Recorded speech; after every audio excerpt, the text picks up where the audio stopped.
Este libro no fue escrito para muchos. Y entre esos pocos, solo unos menos aún lo comprenderán. Porque este no es un texto sobre cómo pensar mejor, ni sobre control mental positivo, ni sobre los juegos insustanciales del coaching moderno. Lo que tienes entre manos es un grimorio. Un texto vivo. Un mapa de fuego que no enseña técnicas, sino leyes. Que no busca ayudarte a tener éxito, sino a recordar quién piensa cuando tú piensas. Porque si crees que eres tú quien genera los pensamientos que te habitan, entonces no estás preparado para este camino. Aquí no encontrarás frases dulces ni afirmaciones vacías. No hay promesas de milagros fáciles ni manifestaciones instantáneas. Este libro está destinado a quienes ya se han quebrado, a quienes han observado con horror o con éxtasis, que sus pensamientos parecen tener vida propia, que su mente no les obedece, que su mundo se configura como reflejo exacto de imágenes que no saben cómo llegaron hasta ahí. Este libro no fue escrito para ayudarte a pensar positivo, sino para revelarte que todo pensamiento es una sustancia, un acto de creación, un conjuro que altera la estructura vibratoria del cosmos. Aquí aprenderás que el pensamiento es más que una función cerebral. Es un cuerpo. Es un ser. Es una onda que se transforma en forma. Lo que imaginas no desaparece, se instala. Lo que piensas no flota, vibra. Y todo lo que vibra busca manifestarse. Por eso este libro es peligroso. Porque si entiendes, realmente entiendes, lo que aquí se dice, ya no tendrás excusas. No podrás culpar al mundo, ni al karma, ni a tu infancia. Descubrirás que eres el arquitecto oculto de tus demonios y de tus milagros. Y eso, créeme, no siempre es una bendición. A veces es una sentencia. Este libro es para ti si has sentido que tus pensamientos tienen peso, si has observado que basta una sola imagen mental bien sostenida para mover los hilos invisibles del destino. Es para ti si comprendes que la oración es pensamiento concentrado, que la fe no es un sentimiento sino una frecuencia, que el mundo no es lo que ves sino lo que piensas sostenidamente. Es para ti si sabes, aunque aún no sepas cómo decirlo, que existe una materia más sutil que la luz, más moldeable que el barro, más veloz que el sonido. Y que con esa materia está hecho el universo, el pensamiento. Pero si aún crees que el pensamiento es solo una reacción bioquímica, una función del lenguaje, o un subproducto de la evolución, entonces este libro no será más que un conjunto de palabras para ti. Porque aquí no se argumenta con ciencia común, sino con textos perdidos, con revelaciones veladas, con intuiciones ancestrales y con palabras que han cruzado los siglos desde los labios de Hermes Trismegisto, Jesús de Nazaret, Filón de Alejandría, Giordano Bruno, Jacob Boehme, Paracelso, y otros tantos que pensaron no con el cerebro, sino con el alma. Aquí no debatimos, invocamos. No explicamos, revelamos. Este libro es una iniciación. Una travesía interior en 15 cámaras. Cada capítulo es una puerta. Y cada puerta solo se abre si ya has visto su contorno dentro de ti. No se avanza con lógica, sino con resonancia. Porque todo lo que aquí leerás, ya lo sabes. Solo que lo has olvidado. El lector que llegue al final no será el mismo que empezó. Porque el pensamiento verdadero no solo informa, transforma. Y si al terminar sientes que algo dentro de ti ha cambiado de densidad, que tus pensamientos ahora tienen peso, forma, vibración, entonces la obra ha cumplido su propósito. Porque tú no solo piensas. Tú creas mundos. Y este libro está aquí para recordarte cómo. Materia mental. Los pensamientos son cosas. Escrito y publicado por Escucha tu subconsciente. Todos los derechos reservados. Hemos notado que más del 80% que visitan nuestro canal no está suscrito. Puede apoyar este proyecto presionando el botón de suscribirse y dándole me gusta al vídeo. Gracias por inspirarnos en seguir creando más y mejor contenido para ti. ¿Estás listo para transformar tu vida? Capítulo 1. El pensamiento como materia prohibida. Antes de que el pensamiento se redujera a sinapsis y conexiones neuronales, antes de que fuera domesticado por la psicología moderna, existía la certeza ancestral de que pensar era un acto tan real y tangible como forjar hierro o convocar tormentas. Para los antiguos, los verdaderos antiguos, nulos caricaturizados por la historia positivista, el pensamiento no era una función del intelecto, sino una sustancia operativa, vibratoria, modeladora, peligrosa, una energía con forma. Una materia que no podía verse, pero sí sentirse, conjurarse, dirigir. Y por eso mismo debía ser custodiado. Quien pensaba, creaba. Pero no de forma simbólica, creaba en el éter. En un plano donde las ideas toman cuerpo, las imágenes adquieren vida y las intenciones son ley. Este conocimiento fue celosamente guardado en templos, transmitido en susurros, velado en mitos, codificado en lenguajes imposibles. Porque el pensamiento descontrolado es una bomba espiritual. Porque no todo aquel que puede pensar debe hacerlo. Los textos más antiguos del Corpus Hermeticum son claros al respecto. Hermes Trismegisto, en el Tratado Poimandres, dice: el pensamiento es padre de la palabra, y la palabra es madre de la acción. Todo lo que existe, primero fue concebido en la mente del todo. No es una metáfora. Es una advertencia. Pensar es generar causa. Pensar es invocar una forma que, tarde o temprano, buscará manifestarse. La palabra no crea sola, es pensamiento expresado. El acto no brota espontáneamente, es pensamiento encarnado. El pensamiento es el germen oculto de toda realidad. Y sin embargo, en el mundo moderno, pensar ha sido degradado a sinónimo de análisis, cálculo, procesamiento. Se piensa para resolver, no para crear. Se piensa con la cabeza, no con el ser. El pensamiento ha sido domesticado, convertido en herramienta mecánica, apartado de su función sacerdotal. El hombre ya no sabe que cada imagen mental que sostiene es una forma latente que se adhiere al campo etérico del mundo, que cada juicio, cada deseo, cada palabra interior, modela la sustancia sutil de su destino. Porque si lo supiera, temería pensar. Los antiguos sabían.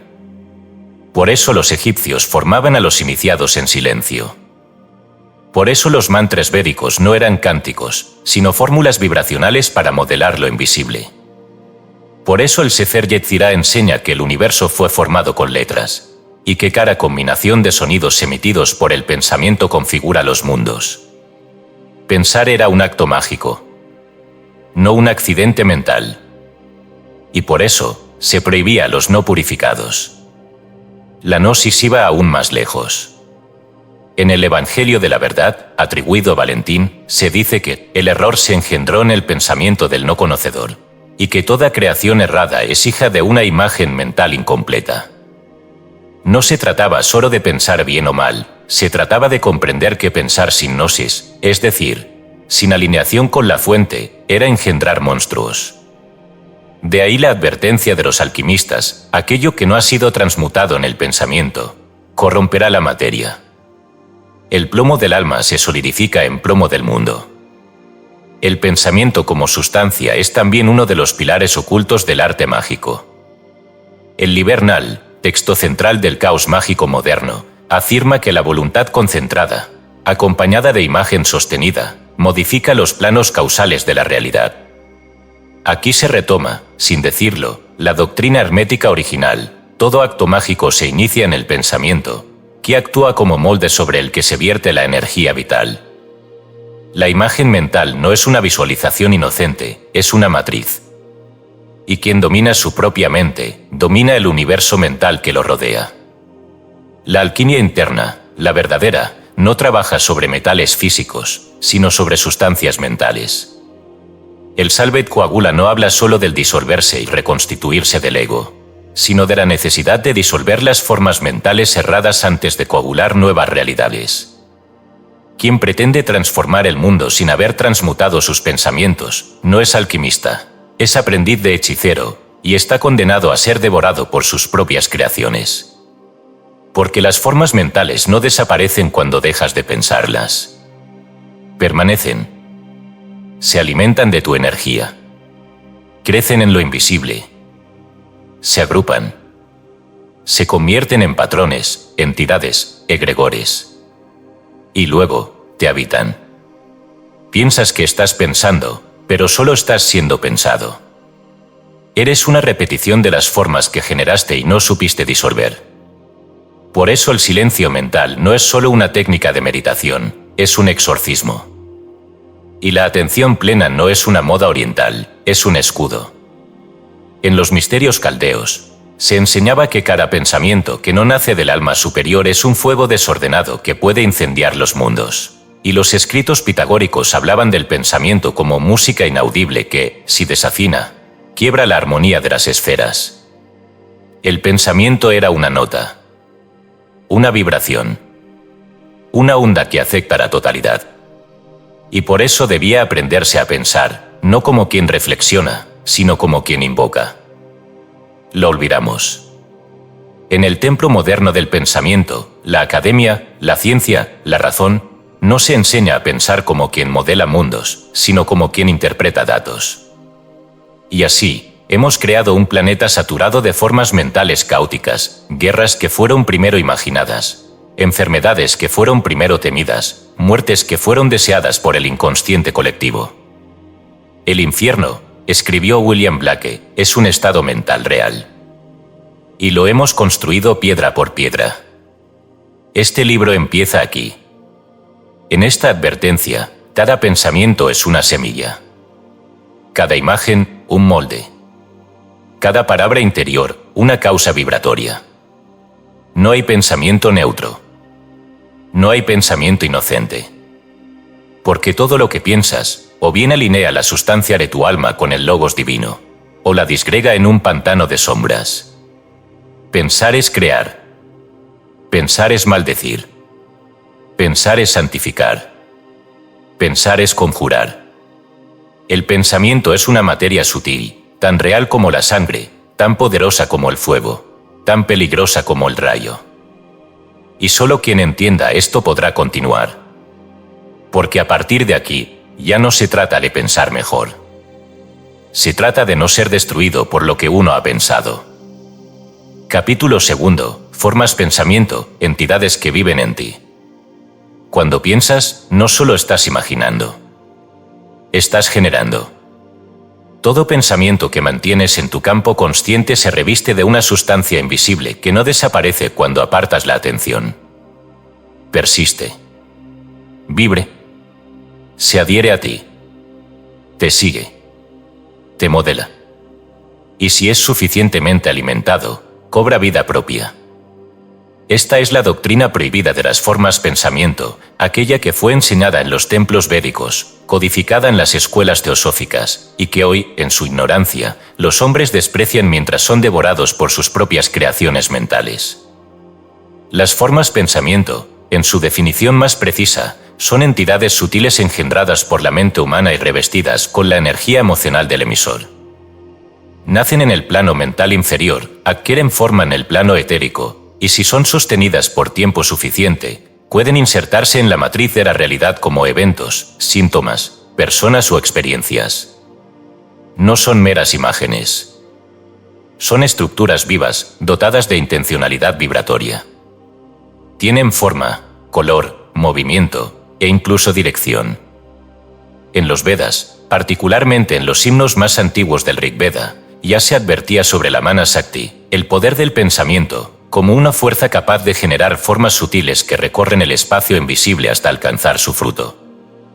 Estas formas eran vistas como proyecciones del alma, vibraciones densificadas por el deseo, que se convertían en rupa, configuraciones temporales que se adherían al aura de los hombres y generaban sus karmas correspondientes. Pensar era construir, pero también enredarse. Mucho más tarde, en la tradición teosófica, Charles Webster Leadbeater y Annie Besant estudiarían con minuciosidad casi científica estas formas. En su libro Thought Forms, 1901, observaron mediante clarividencia cómo cada pensamiento generaba una figura distinta, con color, textura y movimiento propio. Un pensamiento de odio era visto como una masa oscura con púas proyectadas hacia el objeto de su rabia. Uno de amor devocional generaba formas simétricas, en tonos de rosa y oro, que se elevaban del cuerpo del emisor. No eran metáforas, eran descripciones directas de una realidad energética visible a ojos entrenados. Leadbeater fue tajante: cada pensamiento es una forma viva en un plano más sutil que el físico. Una forma que puede ayudar o herir. ¿Pero cómo se forman estas entidades? ¿Qué leyes las sostienen? Todo pensamiento requiere 3 elementos para convertirse en forma: pensamiento efectiva, intención, carga emocional y repetición. La intención actúa como patrón geométrico, define la estructura interna. La emoción la reviste de energía vital, le da densidad y movimiento. Y la repetición la fija en el plano mental, le otorga persistencia. Si un pensamiento es vago, sin carga afectiva y ocasional, se disuelve como vapor. Pero si es claro, emotivo y reiterado, se condensa como una gota que cae una y otra vez en el mismo punto del alma. Eventualmente, ese punto se convierte en surco, y el pensamiento, en entidad. Estas formas no flotan inertes. Se adhieren al aura del emisor, como remolinos energéticos que giran a su alrededor. Si son de baja frecuencia, como la culpa, la envidia o el temor, se alojan en los centros inferiores del campo áurico, entre el plexo solar y la base. Si son pensamientos elevados, como compasión, gratitud o visión espiritual, se sitúan cerca del corazón, la garganta o el entrecejo, elevando la vibración del campo general. De este modo, el aura de una persona no es un halo decorativo, es una biblioteca viva de sus pensamientos encarnados. Y cuando estas formas se sostienen demasiado tiempo, se independizan. Pierden el vínculo directo con el pensamiento que las creó y comienzan a operar como egregores personales, entidades autónomas que buscan alimentarse de pensamientos similares para mantenerse vivas. Esto explica por qué ciertos pensamientos obsesivos regresan una y otra vez, incluso contra la voluntad consciente. No es que el pensamiento regrese.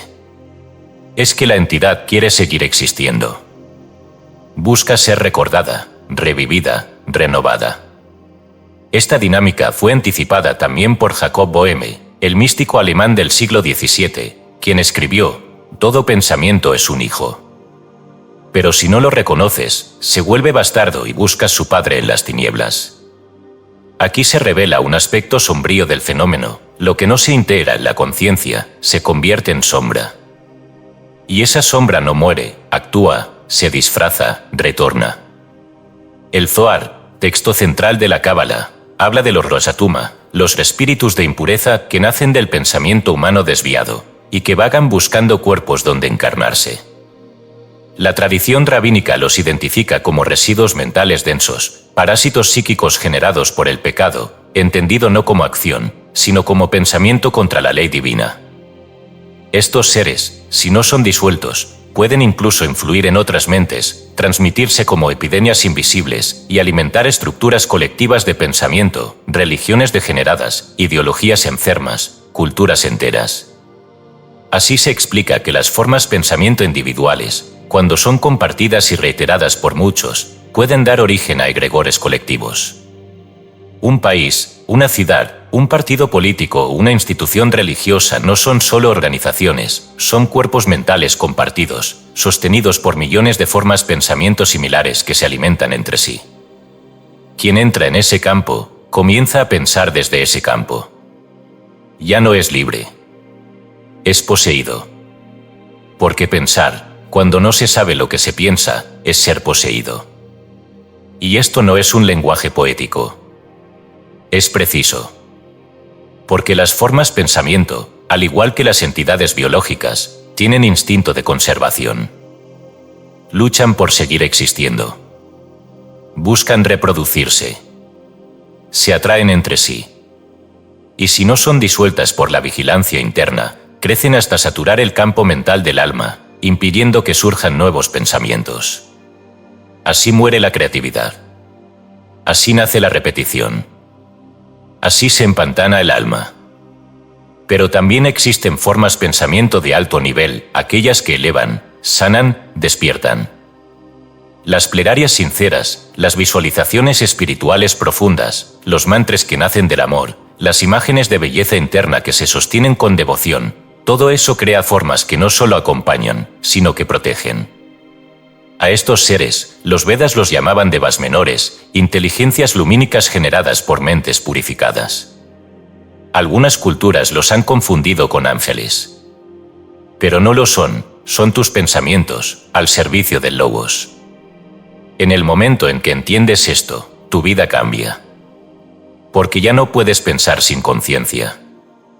Ya no puedes quejarte sin saber que estás creando lo que temes.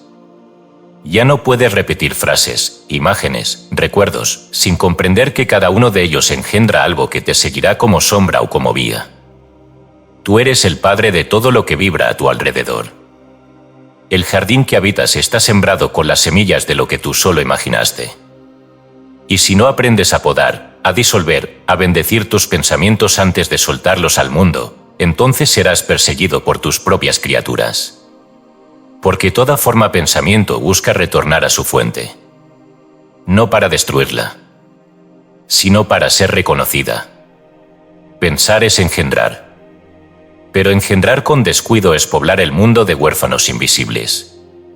Y tarde o temprano, los hijos del olvido regresan. Capítulo 3. Arquitectura etérica, el molde invisible del mundo. La materia es solo el eco final. Una respuesta tardía a una causa que no puede ser vista, pero que lo impregna todo. Lo físico no es origen, sino consecuencia. El mundo que tocamos es la última capa, la piel endurecida de una estructura mucho más vasta, que se extiende y palpita en lo invisible. Esa estructura es el plano etérico, y conocerlo es comprender que todo lo que se manifiesta ya ha sido moldeado antes. Ninguna enfermedad surge espontáneamente. Ningún edificio se derrumba sin que su imagen interna haya colapsado primero. Todo lo visible está suspendido sobre un molde etérico que lo sostiene como una marioneta que ignora las cuerdas. Los antiguos lo sabían. No todos, sino los que vieron con otros ojos. Quienes no se conformaron con lo tangible, sino que rasgaron el velo y comprendieron que el mundo es una construcción vibracional, y que entre el espíritu y la materia hay un intermedio, una sustancia sutil, más densa que el pensamiento pero más liviana que la carne. Eliphas Levi, en su dogma y ritual de la alta magia, lo llamó la luz astral, un fluido universal que registra, modela y transporta las imágenes del pensamiento hacia la forma. Es en ese plano donde las formas pensamiento adquieren configuración, donde los símbolos flotan como semillas en espera de terreno fértil. No hay cuerpo sin éter. No hay hecho sin imagen. El plano etérico es el verdadero campo de batalla de la creación. Si lo ignoras, actúas ciego. Si lo dominas, gobiernas. Porque es allí donde la realidad se prepara. Allí donde el pensamiento encuentra su matriz y donde el alma encuentra su vehículo. El cuerpo físico no es el receptáculo del alma, como repite la ignorancia. Es el reflejo momentáneo del cuerpo etérico, que a su vez es expresión del mental y del causal. Lo físico no vive, obedece. Y el que cura el cuerpo sin tocar el éter, solo posterga la enfermedad. El libro de los muertos tibetano, el bardo Todol, enseña que el alma, al morir, atraviesa estados intermedios donde lo que ve no es otra vida, sino la proyección de sus propios contenidos internos. Allí, se dice, aparecen deidades pacíficas o coléricas, que no son entidades externas, sino representaciones de los impulsos mentales y emocionales alojados en el cuerpo etérico durante la vida física. Las visiones del bardo son un teatro de éter. Lo que se experimenta allí no es castigo ni recompensa, es resonancia. Todo lo que no fue disuelto en el plano etérico, retorna en el tránsito como figura envolvente. Esta doctrina es apenas una versión tibetana de una verdad universal. El cuerpo etérico almacena la forma vibratoria de todo lo que has sido, sentido y pensado. No es una simple aura, como se populariza. Es un campo estructural, un molde invisible que actúa como intermediario entre la mente y la carne. Así lo enseñaban también los esenios, que preparaban el cuerpo etérico con baños de luz solar, cantos armónicos y silencios absolutos, para que el cuerpo físico fuera un canal puro. Porque sabían que toda corrupción empieza en el molde, no en el objeto. Eliphas Levi fue aún más preciso: el cuerpo astral es una sombra luminosa, proyección del alma y reflejo de la voluntad. Toda alteración de esta sombra se imprimirá en el cuerpo como enfermedad, belleza, deformidad o milagro. Es decir, el cuerpo etérico no es pasivo. Es arquitecto. Es programador. Y si no se lo purifica, actúa por defecto, reproduciendo las formas pensamiento que lo habitan, sea que el alma las recuerde o no.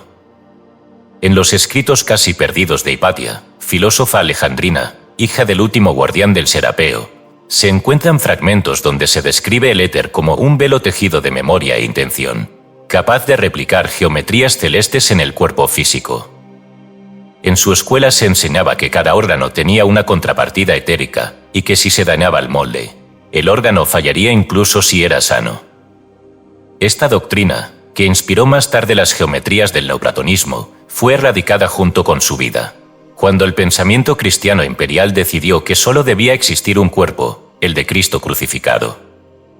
Pero su conocimiento resurgió siglos después en las escuelas herméticas del Rin y en las visiones de Hildegarda de Bingen, quien también vio cuerpos de luz densa rodeando a los hombres.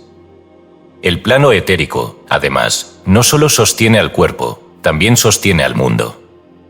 Cada lugar físico tiene su contraparte etérica. Cada montaña, cada casa, cada templo. El templo de Jerusalén no fue santo por su arquitectura de piedra, sino por la estructura etérica que lo rodeaba, construida con siglos de oraciones, cantos y vibración devocional. El Santa Santorum era una cámara etérica antes que una sala de oro. Y cuando el templo fue destruido, su molde permaneció. Por eso aún se siente su presencia. Porque el plano etérico no se destruye con fuego. Solo se desvanece cuando el olvido lo disuelve. Comprender esto es esencial: la realidad no empieza en lo físico. Lo que llamamos manifestación es solo la densificación de un molde etérico sostenido. Por eso los lugares malditos los siguen siendo, aunque se renueven sus paredes. Y por eso los templos verdaderos pueden ser invisibles, si el campo etérico es puro. Toda creación física es un eco tardío de una decisión vibracional anterior. Cuando construyes en lo etérico, construyes para siempre. Cuando solo edificas en lo físico, estás condenado a reconstruir sin cesar. Y hay algo más: el plano etérico es un campo de influencia recíproco. No solo proyectas sobre él también proyecta sobre ti. En él se almacenan no solo tus pensamientos, sino las formas pensamiento colectivas. Es aquí donde los egregores colectivos, de miedo, deseo, enfermedad, odio, encuentran su campo fértil. Si tu cuerpo etérico está debilitado, estas influencias externas pueden alojarse en él como parásitos, generar síntomas, alterar decisiones. No necesitas creer en ellos, basta con estar vibratoriamente disponible. Por eso la protección espiritual no empieza en el rezo, sino en la arquitectura del éter. Fortalecer el cuerpo etérico es purificar el molde. Y eso requiere vibración. Silencio. Pensamiento claro. Alimentación sutil. Palabra precisa. Visualización sostenida. Nada de esto es superstición. Es ingeniería de lo invisible. En los rituales antiguos de iniciación, el aspirante debía construir un templo en el plano etérico antes de poder construirlo en lo físico. Durante 40 días, debía visualizarlo, sentirlo, recorrerlo, habitarlo. Solo si el templo era estable en el éter, se autorizaba su construcción material. Porque sabían que construir sin molde era derrumbar desde el inicio. Esta es la enseñanza que el mundo moderno ha olvidado, que todo acto verdadero comienza en lo invisible. Que no hay arquitectura sin plano sutil. Ahora lo sabes, no habitas un cuerpo, habitas un molde. Y si ese molde está deformado por pensamientos desordenados, emociones tóxicas o creencias erradas, el cuerpo lo manifestará, tarde o temprano. No es magia. Es ley. Y no basta con rezar o pensar bonito. Hay que disolver, transfigurar, reconfigurar el éter. Porque lo que sostienes allí, vivirás aquí. Capítulo 4. El cuerpo mental, tu verdadero laboratorio. Pensar no ocurre en el cerebro. La sinapsis es apenas el reflejo biológico de una actividad que opera en otra dimensión. Una dimensión donde la sustancia es más sutil y la forma más plástica. Esa dimensión es el cuerpo mental. Y no se trata de una metáfora poética, sino de una realidad ontológica. Posees un cuerpo hecho enteramente de pensamiento, no simbólico ni abstracto, sino real, activo, y en constante generación de formas. Un cuerpo que no está compuesto de carne ni hueso, sino de vibraciones condensadas en patrones de intención. Ese cuerpo es el verdadero laboratorio del alma, el espacio donde se decide la forma que tomará tu destino. El cuerpo mental no es el intelecto. Tampoco es la imaginación en su forma infantil. Es una estructura de energía modeladora, moldeada a su vez por la calidad y frecuencia de los pensamientos que produces.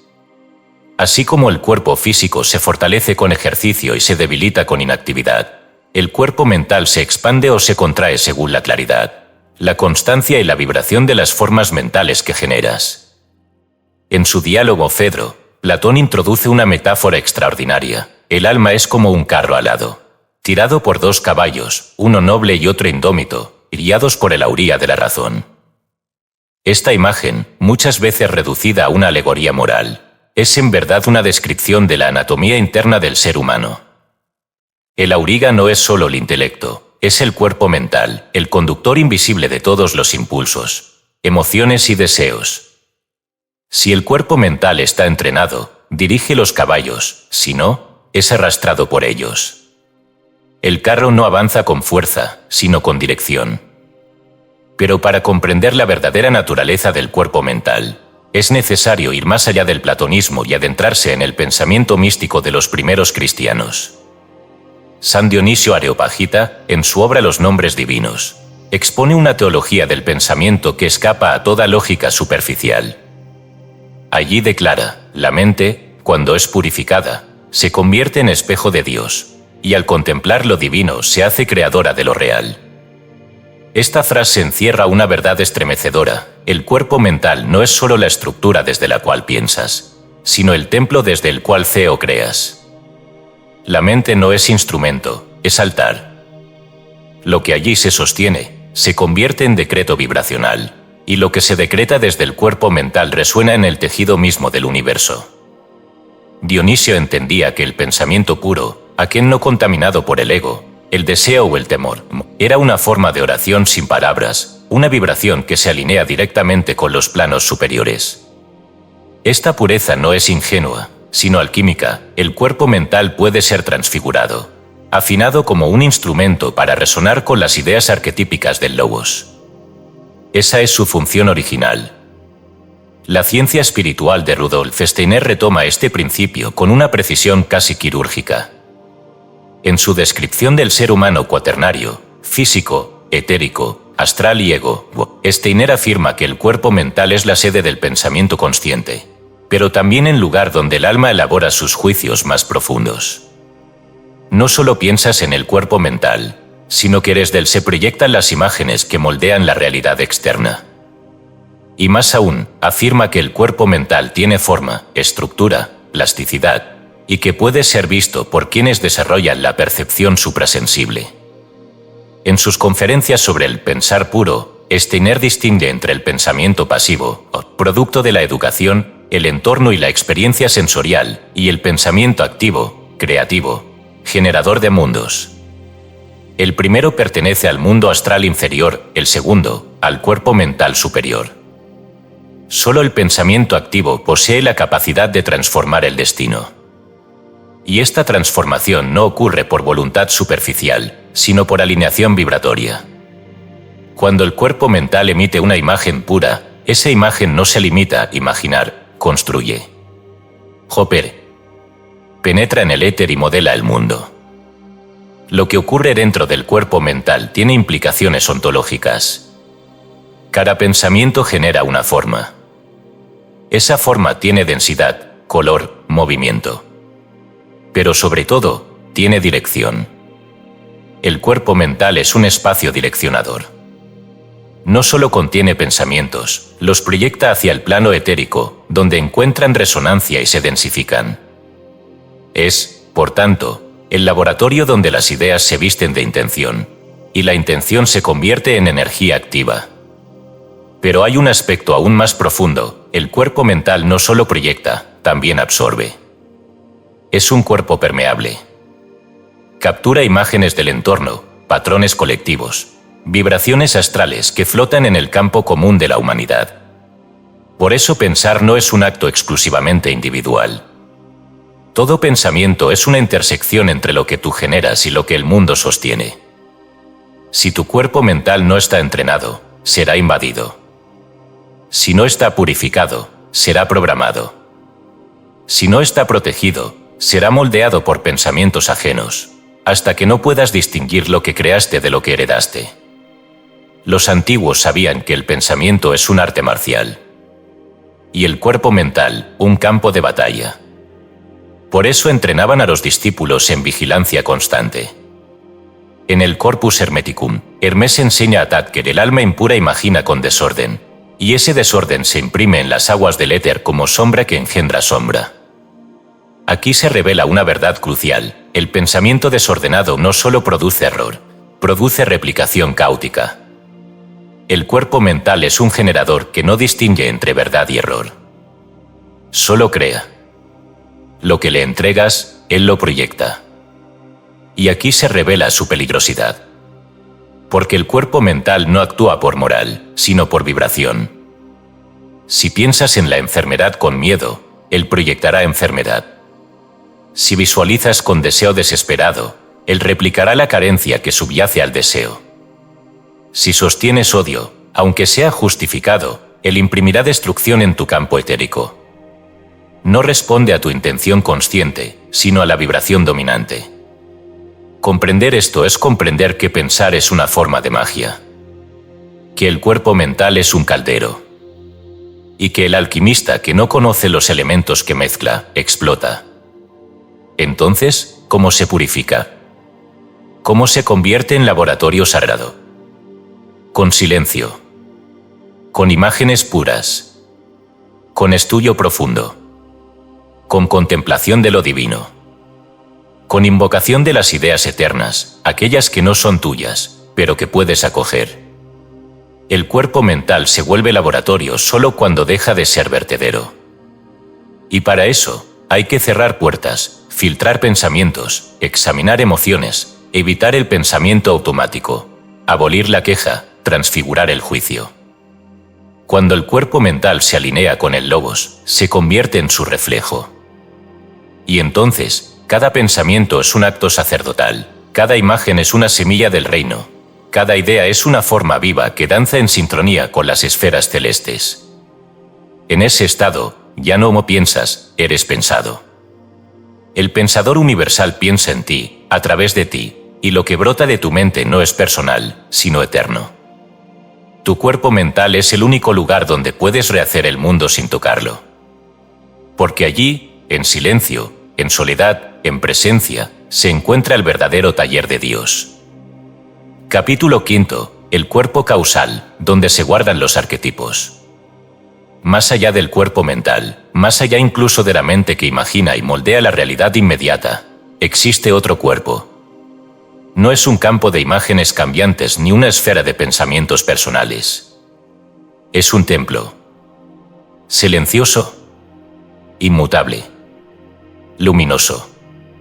En él no se genera nada, solo se recuerda. Porque allí no hay invención, sino revelación. Ese es el cuerpo causal.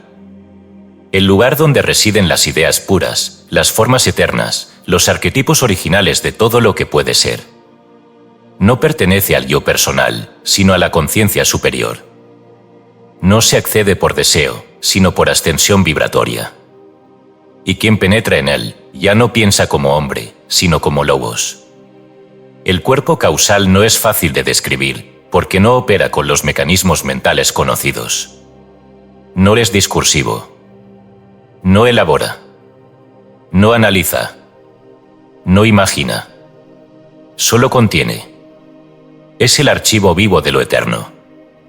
Mientras que el cuerpo mental genera formas, el cuerpo causal las contempla. Y solo cuando el cuerpo mental logra sintonizar con él, las formas pensamientos se elevan a una vibración arquetípica. Entonces el pensamiento deja de ser personal. Se vuelve cósmico. Esta estructura ha sido reconocida desde tiempos remotos, bajo distintos nombres y símbolos. En la filosofía neoplatónica, es el dominio del nous, la mente universal, donde habitan las ideas en su forma pura. Plotino, discípulo directo de la escuela de Amonios Actas, enseña en sus Eneadas que el alma no ve las ideas como algo exterior, sino que se funde con ellas al contemplarlas. Se convierte en lo que contempla. Esto no es una metáfora estética, es una descripción precisa de lo que ocurre cuando el cuerpo causal entra en resonancia con el alma. No se accede al mediante el pensamiento, sino mediante una forma de conocimiento silencioso, directo, vibratorio. Las ideas que allí habitan no son conceptos, son estructuras vivientes. No se explican, se revelan. No se imponen, se manifiestan por afinidad. Son los modelos originales que el Logos diseñó antes de que el tiempo fuera. Allí está la verdadera imagen de lo que es la justicia, no como ley humana, sino como frecuencia universal. Allí reposa la belleza, no como forma física, sino como proporción sagrada. Allí vive la sabiduría, no como acumulación de datos, sino como fuego de discernimiento puro. Los Upanishads, textos fundamentales del Veda, identifican este plano con el estado de Vijnana Maya Kosa, la envoltura de la sabiduría, situada por encima del cuerpo mental, Manomaya Kosa. En este nivel, el ser no piensa, conoce. No desea, comprende. No actúa, es. Es allí donde el man comienza a recordar su identidad con Brahman. El Taittiriya Upanishad lo dice así: más allá de la mente está el conocimiento, más allá del conocimiento, la bienaventuranza. El cuerpo causal es, por tanto, el umbral entre la mente divina y la dicha ontológica. Este conocimiento fue también abordado, aunque veladamente, en la mística judía. El Zohar habla de una luz blanca que rodea la Neshama, el alma superior, y que contiene las formas que aún no han bajado al mundo. Allí están las Sefirot no como esferas del árbol de la vida, sino como patrones eternos que cada alma refleja según su pureza. El Zohar no da instrucciones técnicas para acceder a este cuerpo, pero insinúa que es allí donde el alma reconoce su origen en la Ein Sof, el infinito. No hay palabra que lo describa. Solo quien ha sido vaciado puede entrar. El cuerpo causal es también el lugar donde se guardan las causas verdaderas. No las causas inmediatas de nuestros pensamientos emocionales, sino las causas originarias, aquellas que decidieron la forma de nuestra existencia antes de que tomáramos un cuerpo. Allí residen los pactos del alma, los diseños originales de nuestra encarnación, las semillas que aún no hemos hecho germinar. Por eso se le llama causal, no porque causa efectos físicos directos, sino porque contiene las causas primordiales de nuestro ser. Pero el cuerpo causal también es selectivo. No se abre ante el ruido. No se conecta con el pensamiento vulgar.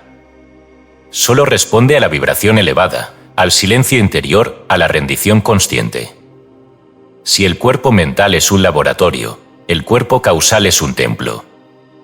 Y como todo templo verdadero, requiere purificación. Solo cuando se ha transmutado el deseo, disuelto el ego intelectual, trascendido la imaginación personal, puede accederse al umbral del causal. No se conquista. Se merece. Rudolf Steiner enseña que el cuerpo causal se desarrolla conscientemente solo en etapas avanzadas del camino espiritual. Lo llama cuerpo del yo espiritual y afirma que se forma a través del pensamiento puro, la voluntad moral y la meditación activa. No es heredado, se construye. Y solo quienes han dominado el cuerpo mental pueden comenzar a edificarlo. Porque no se trata de un lugar donde pensar más, sino donde se piensa menos y se conoce más. Aquel que entra en el cuerpo causal entra en comunión con los arquetipos. Ya no necesita imaginar qué hacer, lo sabe. Porque en ese espacio, la acción fluye desde una claridad incuestionable, como si el alma recordara algo que jamás olvidó. y entonces se vuelve canal, instrumento, transparencia de lo eterno. Sus pensamientos ya no le pertenecen. Sus palabras son ecos. Sus actos, resonancias. Esto explica por qué algunos seres, Jesús, Krishna, Pitágoras, Buda, parecen hablar con una autoridad que no requiere justificación. No argumentan, irradian. No convencen, revelan. Porque piensan desde un lugar que no es personal. Porque su conciencia está anclada en el cuerpo causal, y desde allí todo lo que dicen es ley. El alma que alcanza este cuerpo se convierte en ley viva, en verbo encarnado. Y tú también puedes acceder a él. No desde el esfuerzo, sino desde la alineación. No desde el ruido, sino desde el silencio. No desde el deseo de tener más, sino desde el fuego de ser más. Porque allí, en ese cuerpo, están las respuestas que jamás encontrarás en los libros. Allí está la arquitectura secreta de tu alma. El modelo original de lo que viniste a ser. Y si no lo consultas, vivirás según moldes prestados. Repetirás destinos. Heredarás formas. Serás un eco. Pero si aprendes a subir, a silenciar, a abrirte, entonces verás. Y lo que verás será tan puro, tan perfecto, tan sagrado, que no querrás volver a pensar desde ningún otro lugar. Porque desde el cuerpo causal, pensar es contemplar a Dios pensándose en ti. Capítulo 6. Vibración y pensamiento, la frecuencia de lo que creas. Todo pensamiento es vibración. No en sentido metafórico, sino ontológico. Pensar es emitir una onda que se propaga, interfiere, se entrelaza con otras, modifica campos, atraviesa cuerpos. Y como toda vibración, posee frecuencia, intensidad y dirección. La idea de que los pensamientos crean la realidad no es una afirmación romántica de autoayuda. Es la descripción arquetípica de una ley universal que los sabios antiguos conocían con precisión matemática. Un pensamiento sostenido vibra. Una vibración sostenida modela el éter. Y el éter modelado produce forma.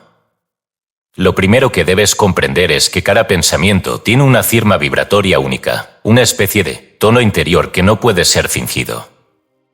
Este tono no depende de las palabras que usas, sino de la carga interna con la que lo sostienes. Dos personas pueden pronunciar la misma frase, estoy en paz, y sin embargo una puede estar proyectando calma verdadera y otra puede estar vibrando desesperación encapsulada. El pensamiento, en su raíz, no es lingüístico, es sonoro. No en el sentido de ondas físicas, sino en la vibración que emite desde su núcleo sutil. El corpus hermeticum declara, la mente emite sonidos que el oído no capta, pero que el alma reconoce. Y es desde ese sonido invisible que la creación comienza a urbanizarse. Todo campo de realidad responde no a lo que piensa racionalmente, sino a lo que vibra desde la raíz de tu pensamiento. Por eso la autosugestión vacía no produce resultados. Por eso repetir palabras sin vibración es como lanzar semillas en mármol. En la ciencia moderna, estudios sobre el campo electromagnético humano han confirmado que el corazón y el cerebro emiten frecuencias, medibles que se expanden más allá del cuerpo. El Instituto EARMAT, por ejemplo, ha demostrado que los pensamientos y emociones pueden alterar el campo electromagnético a varios metros del cuerpo físico y que estos cambios influyen en el entorno y en otras personas. Pero lo que aún no reconocen es que esas frecuencias no son solo descargas eléctricas, son estructuras mentales vibrando. Es decir, son pensamientos actuando sobre la materia. Rudolf Steiner lo explica con claridad cuando afirma que el pensamiento no es solo un contenido interno, sino un acto real en el éter. Una idea suficientemente vibrante transforma el campo vital del organismo. Esta es la base de toda sanación esotérica. No se trata de curar el cuerpo físico, sino de elevar la frecuencia del pensamiento que sostiene la forma de ese cuerpo. La enfermedad no es el problema, es el eco. El problema está en la vibración original que permitió su aparición. Cambia el pensamiento, eleva la frecuencia, y la enfermedad se disuelve como sombra en la luz. Esto era conocido en las escuelas herméticas egipcias, donde la vibración del pensamiento era trabajada mediante entonaciones, imágenes internas y geometría mental. El iniciado no debía solo pensar, sino modular su pensamiento con precisión, como si afinara un instrumento. Las formas geométricas mentales eran sostenidas en meditación no como ejercicios visuales, sino como arquitecturas vibracionales capaces de resonar con estructuras cósmicas. Así se creaban realidades. No se pedía. Se vibraba. Cada pensamiento posee una firma armónica. Algunos pensamientos generan campos constructivos, potencian el crecimiento, la urbanización, la vida. Otros generan campos destructivos, crean disonancia, degeneración, colapso. El pensamiento de gratitud, por ejemplo, produce una vibración expansiva, circular, de ritmo suave. El pensamiento de resentimiento genera una vibración cortante, aguda, errática, que hiere tanto al emisor como al entorno. Esto no es simbolismo. Es física sutil. Pero lo más profundo es entender que la vibración del pensamiento no solo afecta al cuerpo emisor, sino al entorno que lo recibe. Las paredes, los objetos, los alimentos, los espacios, todo registra y absorbe la vibración mental. El Zohar enseña que las casas maldecidas conservan el eco del pecado por 7 generaciones. Y no se refiere a un castigo divino, sino a la impregnación vibratoria que los pensamientos densos dejan en los lugares que habitamos. La mente imprime en la materia. La vibración del pensamiento deja huella. Los santuarios sagrados de las tradiciones antiguas eran diseñados teniendo esto en cuenta. No se colocaban estatuas ni símbolos al azar, cada imagen tenía una forma, y cada forma era una vibración. Cada altar era un generador de pensamiento colectivo sintonizado.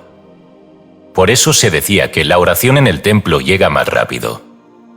No porque Dios habitara allí, sino porque el campo vibracional del lugar era tan elevado, que cualquier pensamiento sincero era amplificado por resonancia. Esta ley vibratoria es también la base de la creación energética consciente. Cuando deseas crear una realidad, salud, abundancia, revelación, no basta con imaginar el resultado. Debes generar y sostener la vibración interna correspondiente al estado deseado. No atraerás salud pensando en la enfermedad. No atraerás amor vibrando desde la carencia. No crearás libertad vibrando desde la ansiedad. La creación energética no obedece al deseo, sino a la frecuencia. La realidad no responde a lo que pides, responde a lo que eres mientras pides. Por eso Jesús no decía pide y se te dará, sino cree que ya lo has recibido, y lo tendrás. Marcos 11:24. Porque el pensamiento vibratorio creador no actúa desde la espera, sino desde la certeza. Y la certeza es una vibración. Un pensamiento cargado de certeza tiene una frecuencia que perfora el éter, como una lanza sagrada que encuentra su blanco más allá del tiempo. Pero la misma ley que crea, destruye. Así como puedes sanar con pensamiento vibratorio, puedes enfermar. Así como puedes elevar, puedes hundir. La queja constante, el juicio repetido, el temor sostenido, son vibraciones que desorganizan el campo vital. Son pensamientos que, por su frecuencia, generan campos caóticos. No se necesita un enemigo externo para destruirnos. Basta con pensar mal, largo tiempo, sin conciencia. Todo pensamiento que se emite en baja vibración, odio, envidia, culpa, desesperanza, es como una nota desafinada que contamina el concierto del alma. Y si esa nota se repite, altera la sinfonía entera. Así se explican muchas enfermedades. Así se explica la ruina, el fracaso, la soledad. Son frecuencias mentales que, al persistir, colapsan el campo que sostiene la forma. Se cae la torre, no por el viento, sino por la nota errada que la sostenía. Por eso, el verdadero mago no es el que pronuncia hechizos, sino el que afina su pensamiento. Porque sabe que cada idea emitida vibra en los planos sutiles, y que cada vibración es un llamado, un decreto, una invocación. El pensamiento no es un juguete. Es una cuerda en la lira de Dios. y quien la pulsa sin maestría, desafina la melodía del mundo. Comprender esto es despertar al pensamiento vibracional. Y despertar al pensamiento vibracional es asumir la responsabilidad total de todo lo que emites, piensas, sostienes. Porque no existe un solo pensamiento que no impacte. No existe una sola idea sin consecuencia. No hay palabra sin tono. No hay pensamiento sin huella. Tú eres la frecuencia que sostienes. No lo que piensas una vez, sino lo que vibras siempre. Y el universo no escucha tus deseos. Escucha tu tono. Capítulo 7. El pensamiento como causa original del mal. El mundo no cayó por una mordida. Cayó por una idea. El mito de Eva no comienza con el acto de desobediencia, sino con la imagen mental que lo precedió, la posibilidad de ser como dioses. Esa idea, no verbalizada aún, no ejecutada todavía, fue suficiente para desencadenar el giro de la historia. No hubo acto. Hubo pensamiento. Y eso bastó. Porque en los planos sutiles del ser, pensar es ya formar, imaginar es ya sembrar, y concebir es ya comenzar a crear una estructura real en el éter. El mal, si es que tal palabra puede aún decir algo verdadero, no comienza con el hecho, sino con la vibración que lo antecede. La tradición gnóstica, tan vilipendiada por las ortodoxias que sabían muy bien lo que debía mantenerse oculto, no ve el pecado original como un evento físico, sino como un acto vibracional interior. En el Apócrifo de Juan, uno de los textos más luminosos y radicales del gnosticismo primitivo, se narra que Sofía, la sabiduría divina, cayó no por hacer, sino por pensar sin el consentimiento del pleroma. Pensó una imagen sin el espíritu del Padre, y esa imagen se convirtió en una forma imperfecta. Aquí se dice claramente, la caída no fue acción, fue pensamiento no alineado.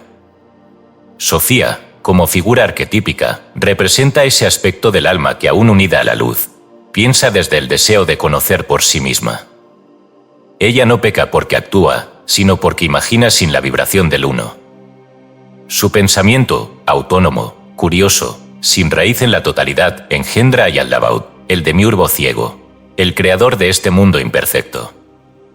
Este mito no pretende describir un hecho histórico, sino revelar una ley.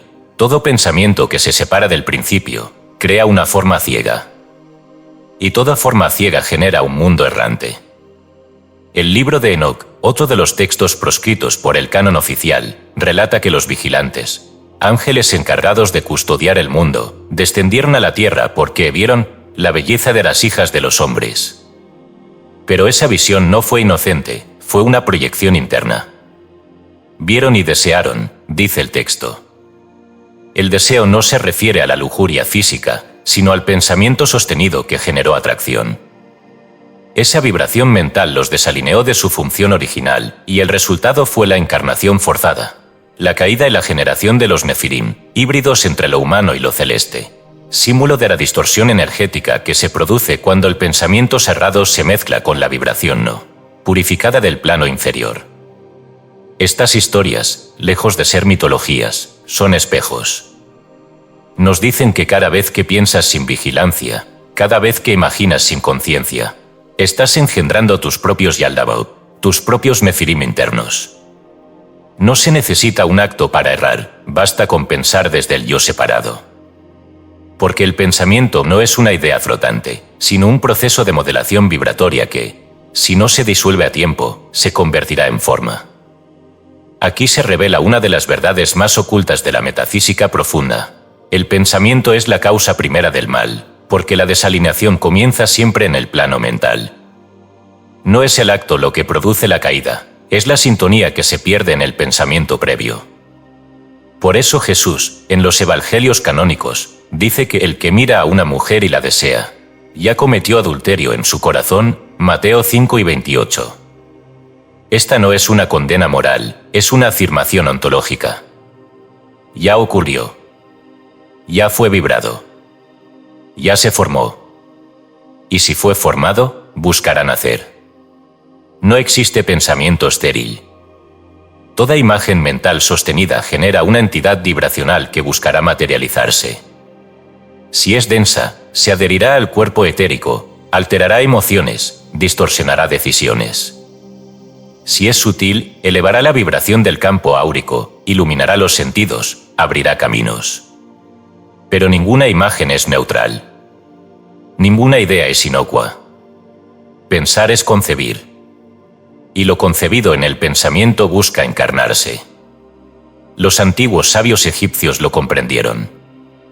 En los misterios de Anubis se instruía al alma del difunto para que declarara: no he cometido maldad ni en acción ni en pensamiento. Porque sabían que el pensamiento genera peso en el alma, y ese peso determina si el alma asciende o se hunde. El juicio de Osiris no era una revisión de actos, sino un pesaje del corazón. Y el corazón, en el lenguaje hermético, es el centro donde pensamiento, emoción y voluntad se unifican. El mal, entonces, no es una sustancia, sino una vibración disonante, una forma pensamiento que se desvió del arquetipo original. No existe como fuerza autónoma, sino como sombra generada por una imagen no lineada con la fuente. Y esa sombra vive en el campo mental de la humanidad, reproduciéndose a través del juicio, el odio, el miedo, el deseo de poder, la comparación constante. Cada vez que imaginas desde la carencia, creas una forma disonante. Cada vez que juzgas sin compasión, emites una nota que distorsiona el campo etérico del mundo. Este mal vibracional no necesita templos oscuros para operar. Se mueve en el pensamiento cotidiano, en las formas sutiles del resentimiento, en la autoimagen que repites sin cuestionar, en los pensamientos heredados que aceptas como tuyos. El infierno no es un lugar, es una frecuencia. Y cuando piensas desde allí, habitas allí. Pero no todo está perdido. Porque si pensar puede ser la causa del mal, también puede ser la raíz de la transfiguración. Así como Eva imaginó su caída, María imaginó su entrega. En el Evangelio de Lucas, el ángel Gabriel le anuncia el verbo, y ella no duda, no razona, no calcula. Hágase en mí según tu palabra. Es el acto de rendición vibratoria por excelencia. María no entiende. María vibra. Y en esa vibración perfecta se encarna el Logos. Así ocurre también en ti. Cada pensamiento es una matriz. Cada imagen mental, una semilla.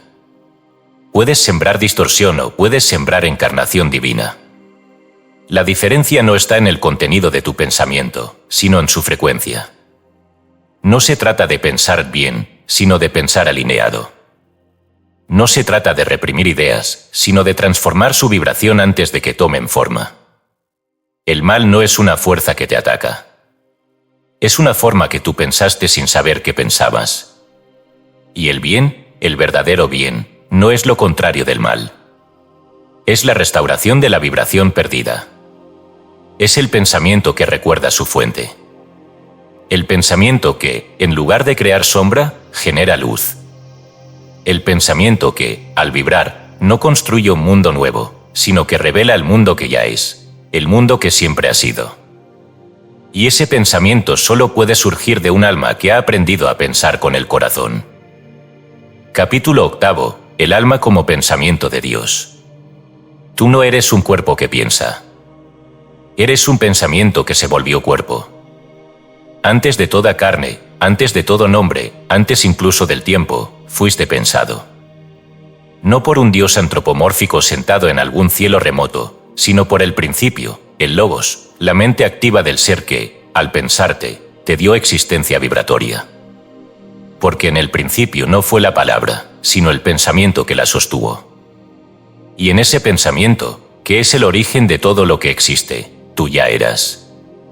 La encarnación no es un accidente biológico. Es una coagulación sagrada, el descenso progresivo de una vibración que, al densificarse, atraviesa planos hasta convertirse en forma. El alma, ese núcleo inextinguible de tu ser, es una forma mental emitida por el Logos, no en sentido figurado, sino real. Eres una imagen viva sostenida en el pensamiento divino. Un patrón vibratorio autónomo, destinado a revelar una porción del infinito en forma temporal. No eres una criatura, sino una expresión. no un ser aislado, sino una línea del pensamiento eterno experimentándose a sí misma.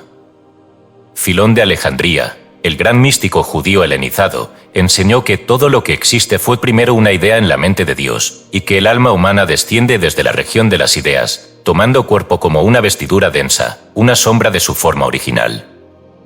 En su obra de Opificio Mundi, Filón describe cómo el Logos actúa como mediador entre lo absoluto y lo creado, modelando el mundo a través de pensamientos arquetípicos. Según él, el alma es un Logos menor, una chispa de pensamiento divino individualizado. No piensas por ti mismo, eres pensado desde el origen. Esta visión fue más tarde desarrollada con asombrosa profundidad por Jacob Boehme, el místico alemán del siglo XVII, quien escribió que el alma del hombre es una imagen eterna en el espejo de Dios, una forma que el ser absoluto contempla para saberse a sí mismo. Para Boehme, la creación no es un acto externo, sino un reflejo interno. Dios se piensa y en ese pensamiento se descompone en formas que lo expresan. El alma, entonces, no es algo separado de la divinidad, sino una curvatura en su pensamiento, un pliegue de conciencia a través del cual él se revela. En este sentido, la encarnación no es un descenso cáutico, sino un gesto amoroso de autoexploración divina. Pero esta forma mental que es el alma no permanece estática. Al entrar en contacto con los planos inferiores, el etérico, el astral, el físico, se reviste de vibraciones, memorias, emociones, voluntades. Se recubre de capas hasta que olvida su forma original. Como un pensamiento puro que, al pasar por la mente contaminada del mundo, se distorsiona, se tergiversa, se convierte en deseo, miedo, juicio.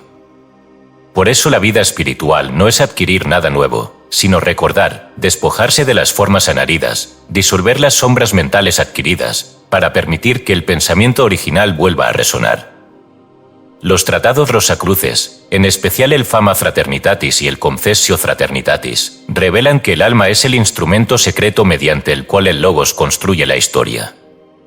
En ellos se habla del hombre interior como una arquitectura invisible que refleja el orden divino y cuya activación depende de la purificación mental, el silencio interior y la consagración del pensamiento. El verdadero iniciado, decían, no es quien conoce símbolos, sino quien piensa desde el alma, es decir, desde la vibración original que lo creó. Pensar desde el alma es vibrar con el pensador. Y al hacerlo, toda acción se convierte en manifestación divina. La idea rosacruz del Homo redivivus, el hombre que ha renacido, es justamente el ser humano que ha recuperado la frecuencia del pensamiento original. Ya no piensa desde el cuerpo, ni desde el ego, ni desde el deseo. Piensa desde el alma. Y al hacerlo, su mente se vuelve laboratorio del Logos. No necesita crear nada, simplemente revela. No necesita imaginar, simplemente recuerda. Su pensamiento no es suyo. Es un canal, una nota en la sinfonía eterna. ¿Y cómo opera esto en la vida cotidiana? Cada vez que piensas en alineación con lo verdadero, cuando tu pensamiento brota desde la esencia y no desde la reacción, estás vibrando en sintonía con el pensamiento divino que te creó.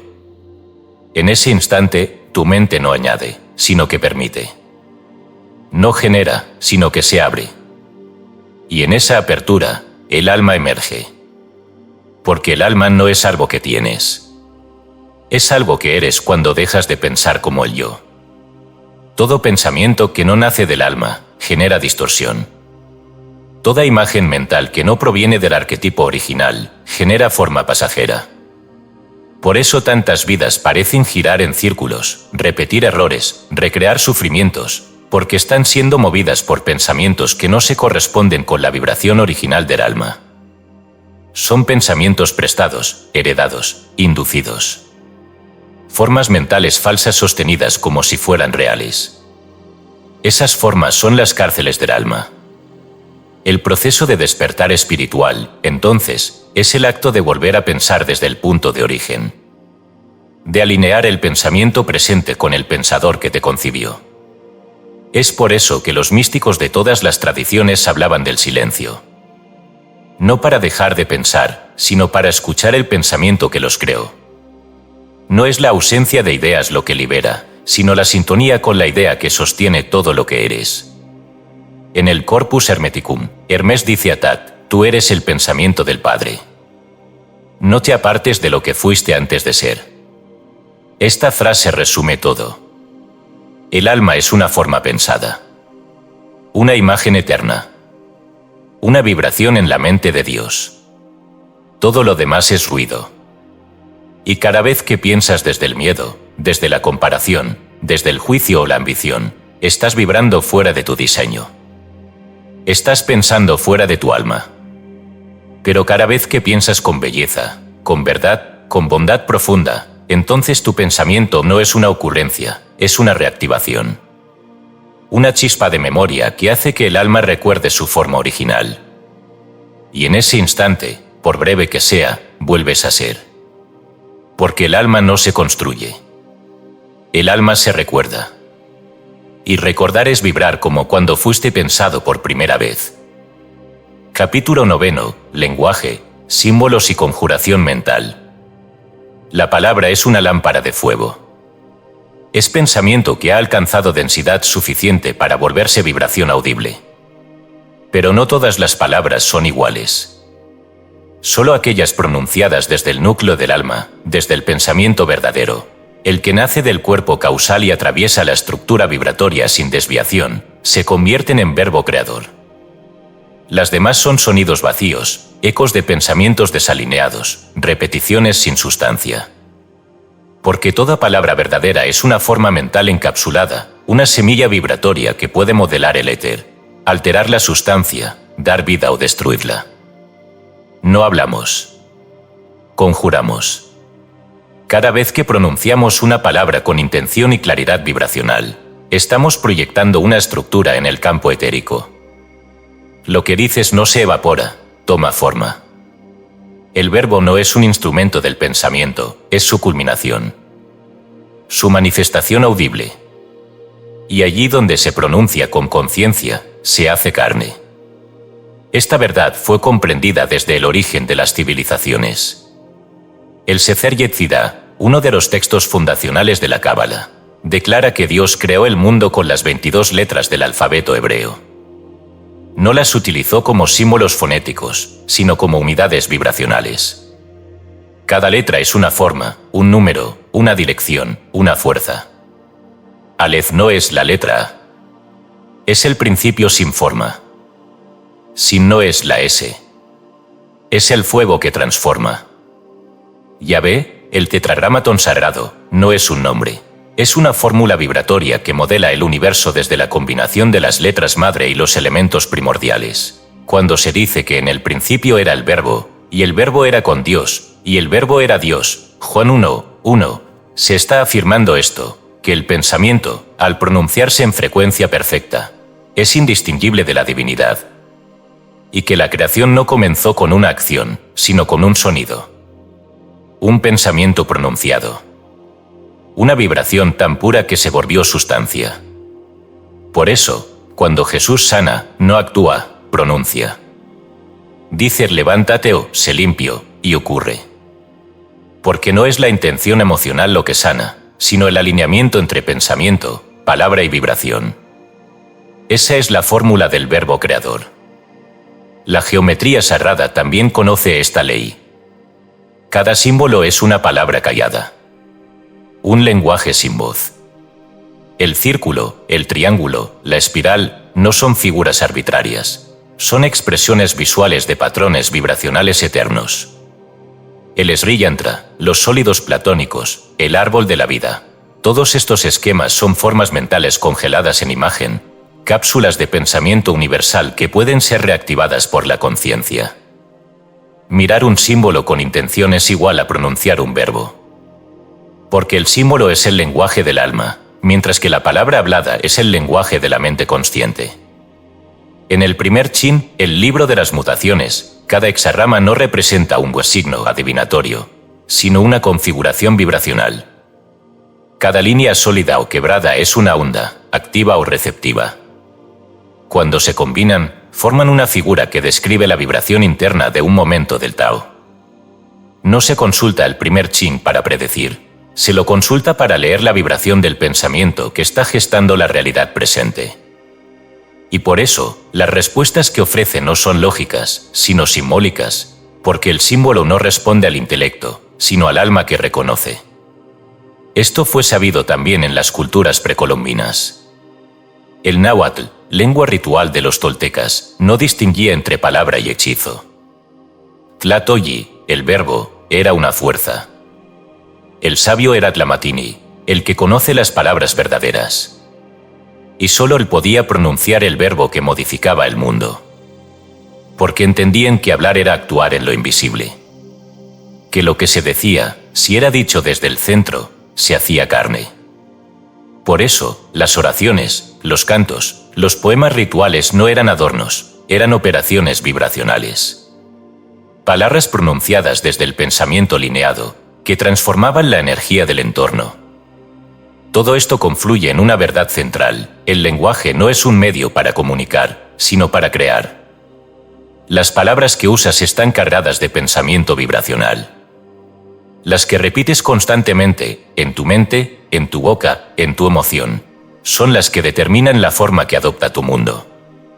Decir yo soy pobre, yo estoy enfermo, yo no puedo, no es una descripción, es una conjuración. Estás invocando una estructura vibratoria que busca materializarse. Estás decretando desde el yo. Y este yo, el Ani hebreo, es un trono sagrado. Cada vez que dices yo soy, estás pronunciando el nombre de Dios. Por eso, el Eterno responde a Moisés: Eyas Sereye, yo soy el que soy. No hay nombre más elevado. Por eso, cada vez que unes el yo soy con una palabra, estás moldeando tu esencia. Si dices yo soy débil, estás fusionando tu ser con la debilidad. Si dices yo soy eterno, estás vibrando con lo eterno. El pensamiento se convierte en palabra. La palabra en conjuro. El conjuro en carne. Y todo esto ocurre cada día, en cada frase, en cada suspiro interior. La mayoría de las personas no crea su realidad porque desconoce el poder del lenguaje. Hablan por hablar, repiten sin conciencia, se definen sin saber que cada definición es una estructura. Si supieran lo que realmente hacen cuando pronuncian una frase, guardarían silencio hasta aprender a hablar desde el alma. La conjuración mental no es un arte antiguo, es el acto continuo de vivir con conciencia del lenguaje. Cada oración, cada decreto, cada afirmación, es una herramienta. Puede abrir puertas o cerrarlas. Puede sanar o condenar. Puede convocar luz o invocar sombra. No hay neutralidad. Por eso los sabios de todas las eras callaban antes de hablar.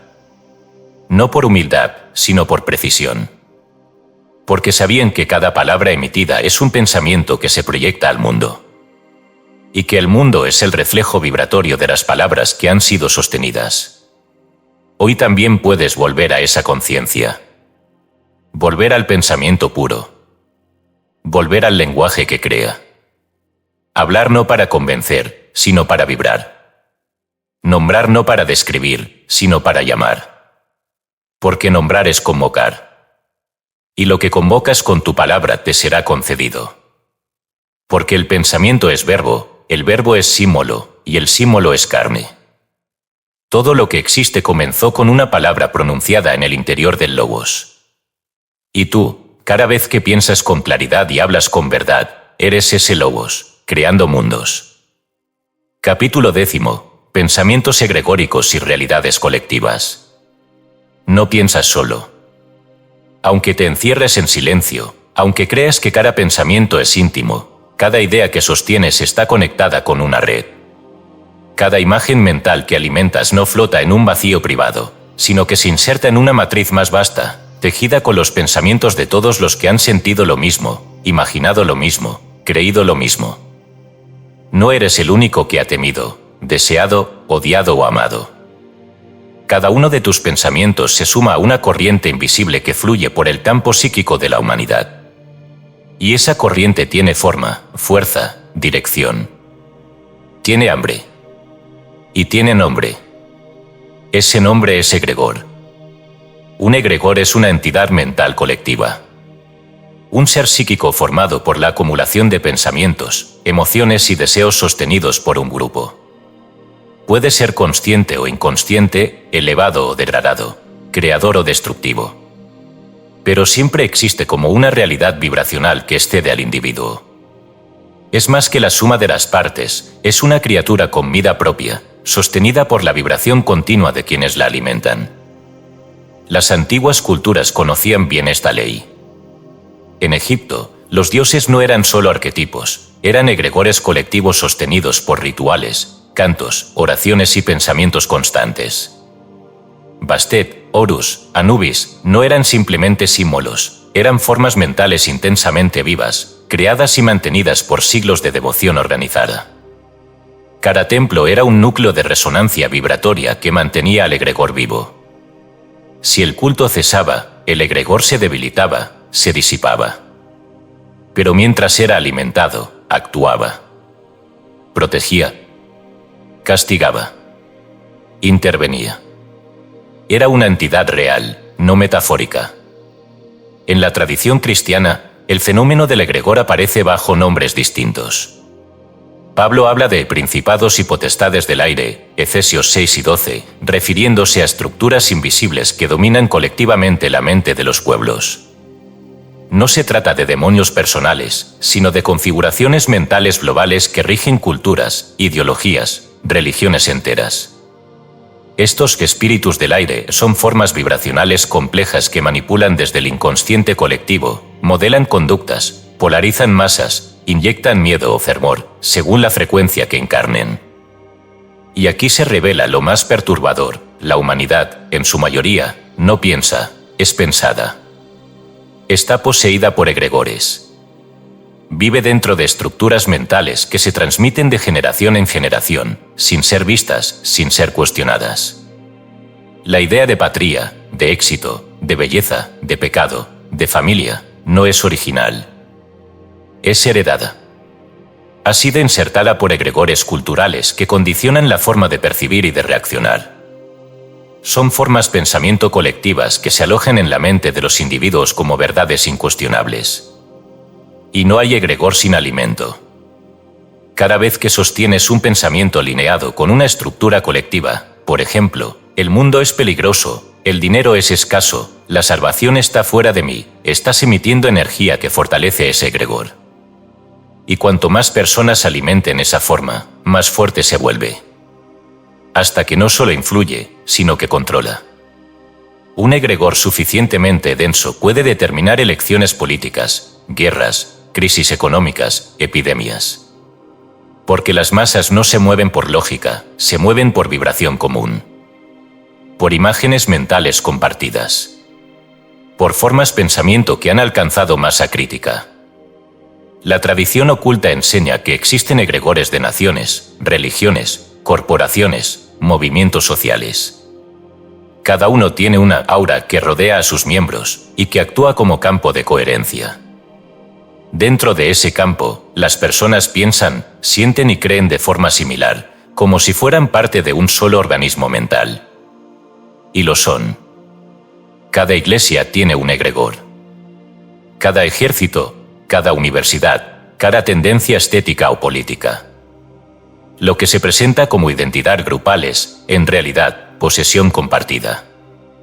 René Guénon, en su crítica al mundo moderno, advierte que la desacralización de los símbolos ha abierto la puerta para que egregores degenerados se apoderen de las sociedades. La antigua protección que ofrecía la forma ritual, el lenguaje sagrado y el pensamiento teúrgico ha sido reemplazada por ideologías masivas, vacías, consumistas, que crean egregores caóticos, hambrientos, manipuladores.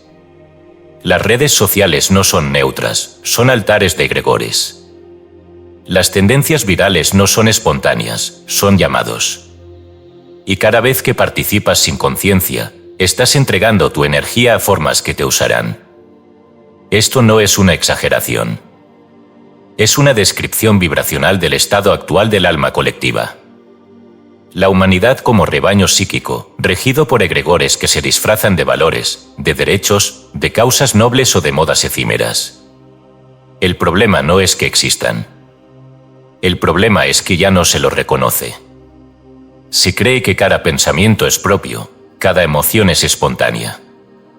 Pero quien ha despertado sabe que debe preguntarse constantemente, ¿este pensamiento es mío, o es el eco de una forma que me ha poseído?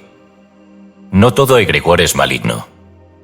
Existen egregores de alta vibración, formados por comunidades que oran, que bendicen, que sostienen visiones de luz. Estos egregores protectores pueden sanar territorios, inspirar milagros, sostener líneas de conciencia elevadas. Monasterios, centros espirituales, pueblos cerrados, generan egregores luminosos que elevan el campo vibracional de quienes los habitan. Pero para que estos egregores existan, necesitan ser alimentados con pensamiento puro, con imágenes verdaderas, con amor sostenido. Por eso, cada pensamiento cuenta. Cada oración. Cada visualización. Cada acto de presencia consciente. Porque el mundo no está hecho solo de materia, está hecho de campos mentales entrelazados. Y cada uno de nosotros es un nodo en esa red. Cada vez que piensas desde el miedo, estás reforzando un egregor oscuro. Cada vez que piensas desde el alma, estás debilitándolo. Así se combate el mal, no con lucha externa, sino con vibración interior. Si quieres liberar a la humanidad, comienza por liberar tu mente. Desconéctate de los egregores que te dictan quién debes ser, qué debes temer, qué debes comprar, a quién debes odiar. Aprende a detectar las formas pensamiento que no te pertenecen. A disolverlas con lucidez. A pensar como el alma, no como el colectivo. Porque solo cuando piensas desde la fuente, y no desde la masa, comienzas a ser libre. Y solo un ser libre puede disolver un egregor. Capítulo 11. Enfermedades pensadas, patologías de la forma mental. El cuerpo no enferma solo. Enferma cuando la mente ya no puede sostener el peso de las formas que ha engendrado. Enferma cuando lo no dicho, lo no resuelto, lo no pensado con claridad, se acumula como residuo vibracional en planos invisibles hasta que encuentra una vía de escape, el órgano más débil, el tejido más vulnerable, el sistema menos armónico.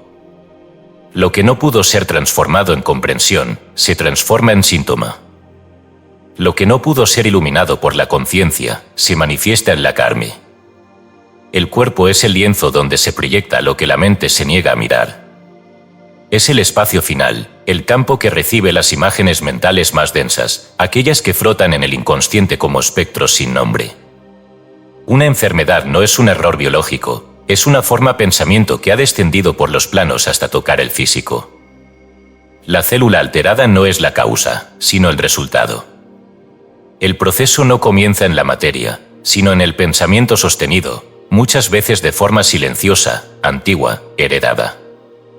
Hildegarda de Bingen, visionaria mística del siglo XII, escribió con claridad luminosa que las enfermedades del cuerpo son ecos de la oscuridad del alma, que no ha sabido cantar su tono en la sinfonía del mundo. En su obra Causa et Curae, describió cómo los humores del cuerpo se alteraban no por causas externas, sino por desajustes internos en la armonía espiritual del ser humano. Para ella, el dolor físico era una señal sagrada, un llamado del alma para corregir la vibración perdida. No se curaba el cuerpo, se afinaba el alma. Y entonces el cuerpo respondía. La medicina esotérica siempre supo esto. Paracelso, alquimista y médico del Renacimiento, enseñó que ninguna dolencia habita donde no ha sido primero pensada. Su arte consistía en descubrir la forma mental detrás de cada síntoma, el pensamiento de indignidad que provocaba úlceras, la forma de autoagresión que causaba artritis, el nudo de culpa que cerraba el pecho en asma o el dolor de espalda como símbolo de cargar pensamientos que no nos pertenecen. Para él, todo diagnóstico era una lectura simbólica del pensamiento encarnado. El cáncer, desde esta perspectiva, no es una malformación espontánea.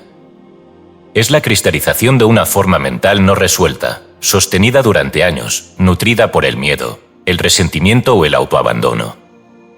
Células que ya no responden al orden del organismo, porque representan pensamientos que ya no responden al orden del alma. Son autonomías mentales encarnadas. Tumores de energía psíquica densa. Ecos de un grito interno que nunca fue escuchado. La ansiedad no es un trastorno químico. Es una mente atrapada en proyecciones desordenadas, una frecuencia vibratoria acelerada por pensamientos futuros no asumidos.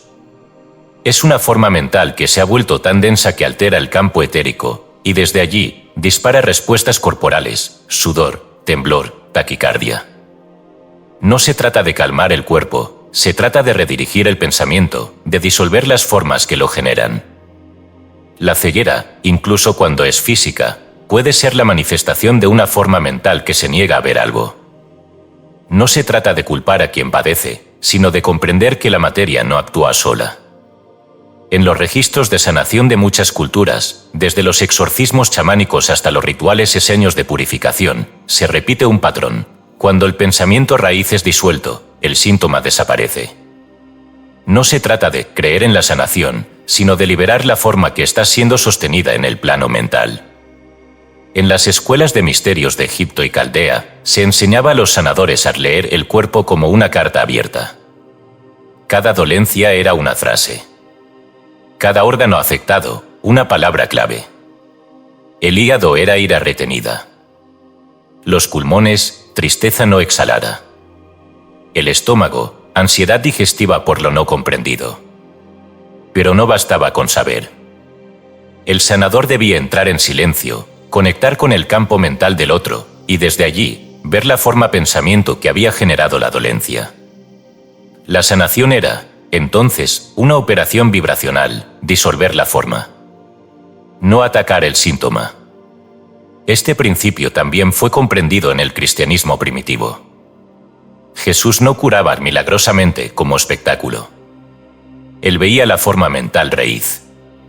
Le decía al paralítico, tus pecados te son perdonados antes de decir levántate. Porque sabía que el verdadero pecado, el verdadero desequilibrio, era un pensamiento erróneo sobre sí mismo. Y que solo cuando esa imagen era disuelta, el cuerpo podía responder. La palabra sanadora era el bisturí del alma. En el Zohar, se afirma que toda aflicción del cuerpo es el resultado de una sombra en el pensamiento. Esta sombra no siempre es consciente. A veces proviene de pensamientos heredados, traumas no integrados, imágenes transmitidas por egregores familiares o culturales. Pero aunque no sean culpa del individuo, sí son responsabilidad suya. Porque solo él puede deshacerlas. Y para hacerlo, debe aprender a mirar dentro. No con análisis, sino con visión. No con juicio, sino con compasión vibratoria. Sentarse en silencio. Sentir el síntoma. Preguntarse no por qué me duele, sino qué imagen estoy sosteniendo que genera este dolor. Y esperar.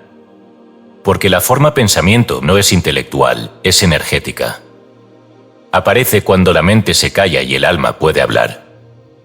La medicina del futuro, si ha de ser verdadera, no será tecnológica. Será vibracional.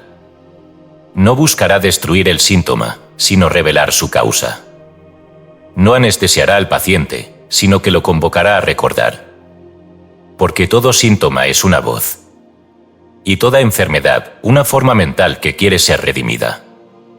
Si aprendes a pensar desde la claridad, a sostener imágenes verdaderas, a disolver pensamientos falsos antes de que se densifiquen, entonces tu cuerpo se vuelve campo de luz.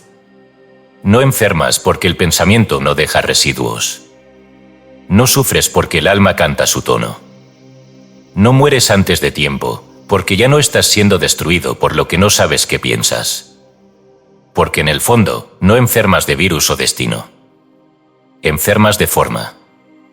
Y si cambias la forma mental, la materia obedecerá. Capítulo 12. Pensar con pureza, el camino hacia la mente solar. La mente humana, cuando no es purificada, no piensa, reacciona. No crea, repite. No contempla, especula.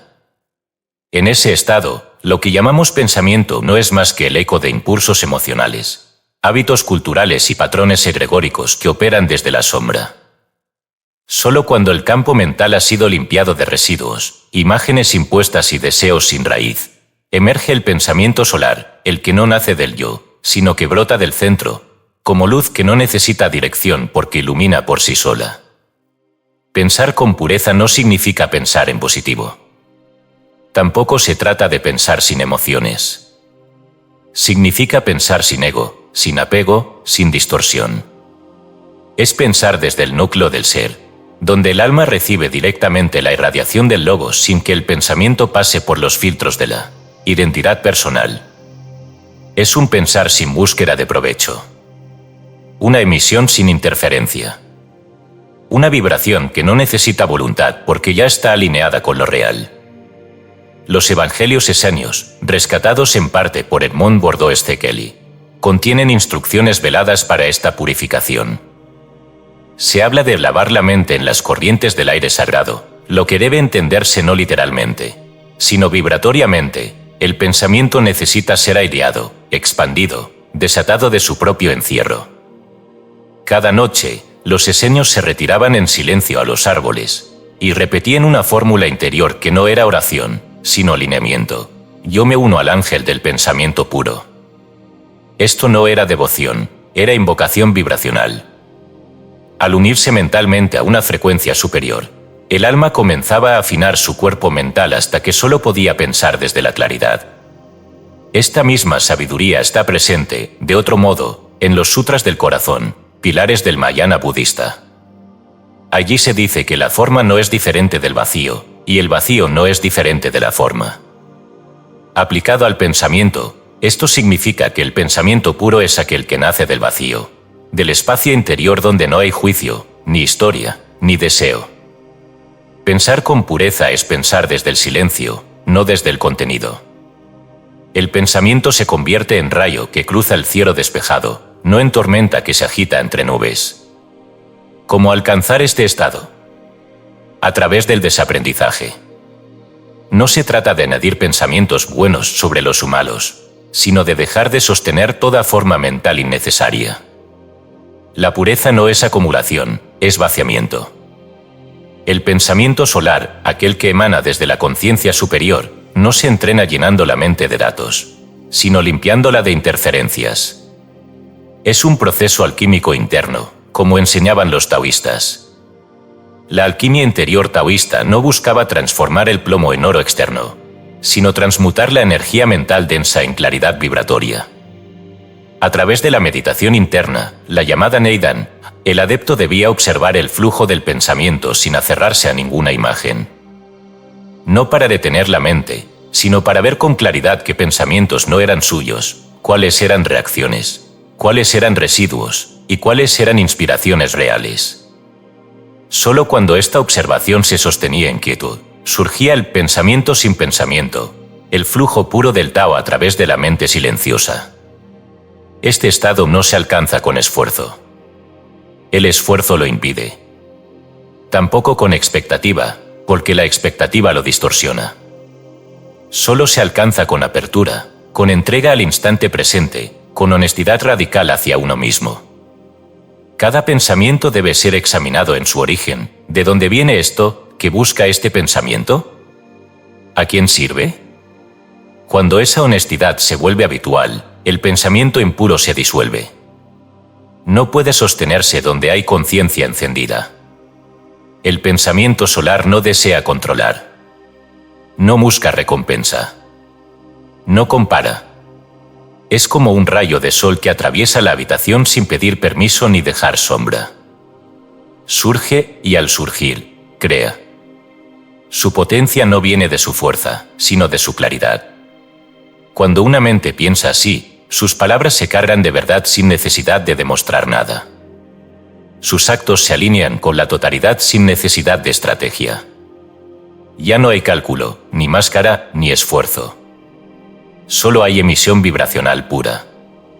Y eso sana. Eso eleva. Eso transforma. No porque funcione, sino porque es. Porque pensar con pureza es habitar el centro. Es dejar que la mente sea vehículo de lo eterno, no fábrica de lo ilusorio. En ese estado, el pensamiento ya no es pensamiento. Es luz. Es energía que crea sin querer crear. Es vida que se expresa sin fragmentarse. Y tú puedes llegar allí. No a través del ruido, sino del silencio. No a través del deseo, sino del desapego. no a través del control, sino del ver. Porque cuando la mente ve sin interferencia, piensa sin error. Cuando el alma piensa sin yo, la luz se hace carne. Y el verbo, nuevamente, se vuelve real. Pensar con pureza no es pensar mejor.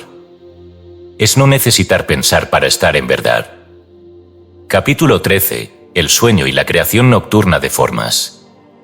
Cuando el cuerpo duerme, la conciencia no se apaga, se transforma. Se libera de las cadenas sensoriales, se disuelve de las coordenadas fijas del espacio-tiempo y accede a un plano de plasticidad absoluta donde el pensamiento deja de ser abstracto y se vuelve entorno. En el sueño, no solo piensas, habitas lo que piensas. La mente onírica no proyecta, genera. No representa, construye. Y por eso, las imágenes que concibes en el sueño no son inofensivas. Son formas reales, estructuras energéticas, entidades nacientes que tienen consecuencias. El error moderno ha sido reducir el sueño a un fenómeno neurológico. Como si fuera una simple reorganización de la memoria o una digestión emocional nocturna. Nada más alejado de la verdad sagrada que los antiguos custodiaron en templos y escrituras perdidas. El sueño es un campo de creación vibracional, tan real como la vigilia, y muchas veces más potente. Porque en él, los filtros del ego se disuelven, el juicio se adormece, y el alma comienza a emitir formas sin censura. El libro egipcio de los sueños, manuscrito casi olvidado que acompañaba al más célebre libro de los muertos, registra con minuciosidad los símbolos oníricos que el alma debía comprender para navegar su tránsito hacia el Duat. Allí no se habla de sueños como metáforas, sino como encuentros. Soñar con agua sucia no era una representación de emociones reprimidas, era una señal de que el alma estaba cruzando campos de caos no resueltos. Soñar con fuego era interactuar con fuerzas purificadoras. Cada imagen, cada color, cada ser que aparecía en el sueño tenía forma en el campo astral.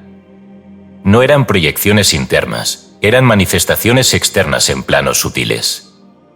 Esto fue comprendido también, siglos más tarde, por Carl Gustav Jung. Su exploración del inconsciente no fue una búsqueda clínica, sino una travesía alquímica. En sus recuerdos, sueños, pensamientos, Jung relata cómo soñaba con figuras que no solo simbolizaban partes de su psique, sino que actuaban sobre su vida despierta. Soñar con un anciano le traía conocimiento. Soñar con fuego le anunciaba transformación. Su libro rojo no es un diario psicológico, es un grimorio de experiencias en el plano onírico donde el pensamiento formaba paisajes, entidades y revelaciones. Jung comprendió lo que los antiguos sabían, que los sueños son campos de formación mental donde el alma ensaya, invoca, libera y crea. El Popol Vuh, libro sagrado de los mayas quichés, también atestigua esta sabiduría. En su relato cosmogónico, los primeros hombres de maíz son creados no por acción física, sino por contemplación. Vieron el mundo, y el mundo se hizo. Y más adelante, se dice que los dioses soñaron las formas del hombre antes de moldearlas. Soñar era el primer acto creador. Y todo lo que no era soñado con pureza, salía deformado al ser manifestado. Por eso, los hombres de barro, la primera creación fallida, se deshacían. Porque sus formas mentales eran inestables. No estaban aún bien soñadas. Esta idea, la de que la realidad es una proyección del pensamiento onírico, fue compartida por culturas que jamás se contactaron. En el budismo tibetano, el Milam, o yoga de los sueños, enseña que el soñador lúcido puede practicar en el sueño lo que aún no ha logrado en la vigilia. Puede purificar karmas, transmutar formas pensamiento, dialogar con guías, recibir enseñanzas. Porque en ese plano, el pensamiento actúa directamente sobre la sustancia de la experiencia, sin el retraso de lo físico. Un pensamiento sostenido en el sueño se manifiesta al instante. Por eso, el que domina el sueño, domina el alma. Pero, ¿qué ocurre con los pensamientos inconscientes que proyectamos durante la noche? Ocurren realidades. No físicas, pero sí vibracionales. Si sueñas constantemente con persecuciones, con muertes, con ruinas, no es solo tu mente dramatizando miedos. Es tu campo mental denso reproduciendo imágenes no resueltas que, si no son reconocidas, buscarán filtrarse en la vigilia. Soñar es crear. Y lo que creas en ese plano, especialmente si es repetido, cargado de emoción y no comprendido, actúa como un egregor nocturno que comienza a formar patrones en tu vida consciente. Lo mismo ocurre con los sueños eróticos, de poder, de violencia, de catástrofe. No son inocentes. Cada uno es una forma mental expresándose. Una creación del alma o una intuición. Porque en el sueño, tu campo mental también puede ser invadido. Por pensamientos colectivos, por imágenes no tuyas, por entidades sin cuerpo que buscan ser pensadas para sobrevivir. El sueño es territorio. Y quien no lo vigila, se convierte en soñador poseído. ¿La solución? Despertar dentro del sueño. No solo soñar lúcido, sino observar lo que sueñas con conciencia vibracional. Antes de dormir, establecer intención clara, solo recordaré lo que me pertenece. Solo soñaré desde el alma. Y al despertar, registrar. No interpretar. Sentir la vibración del sueño. ¿De dónde venía? ¿A qué resonaba? ¿Era mío o era insertado? El pensamiento nocturno no debe analizarse, debe discernirse. Los antiguos esenios enseñaban que el alma, al dormir, visita las estancias del Padre, donde recibe imágenes purificadas, pero que también puede ser arrastrada a los sótanos del inconsciente colectivo si no ha sido limpiada antes del descanso. Por eso, sus rituales incluían purificación vibracional antes de dormir, lavados, oraciones, silencios, visualizaciones de luz. Porque sabían que el sueño no es descanso, es travesía. Y tú, cada noche, eres creador. Cada noche, modelas mundos. Algunos jamás verán la luz. Otros llegarán a tu vida como coincidencias, accidentes, emociones sin causa. Pero todos nacieron en el crisol del sueño. En ese plano donde el pensamiento se convierte en forma instantánea. Donde el alma, libre del cuerpo, revela su verdadero poder, crear con la mente desnuda. Y si aprendes a vigilar ese poder, a limpiar tu campo antes de dormir, a observar lo que tu mente emite en la noche, entonces el sueño se convierte en maestro. En espejo. En laboratorio de lo invisible. Porque allí, en el sueño, también eres Dios pensando. Y el mundo que habitas mientras duermes no es menos real, es simplemente más sutil. Y lo que piensas allí, también actúa. Capítulo 14. El pensamiento sin pensador, mente de Dios, mente vacía. Hay un pensamiento que no nace de ti. Un pensamiento que no tiene sujeto, ni historia, ni forma. No es consecuencia de tu pasado, ni reacción a tus emociones, ni esfuerzo de tu voluntad. Es un pensamiento sin pensador. Un relámpago sin nube, una ola sin océano.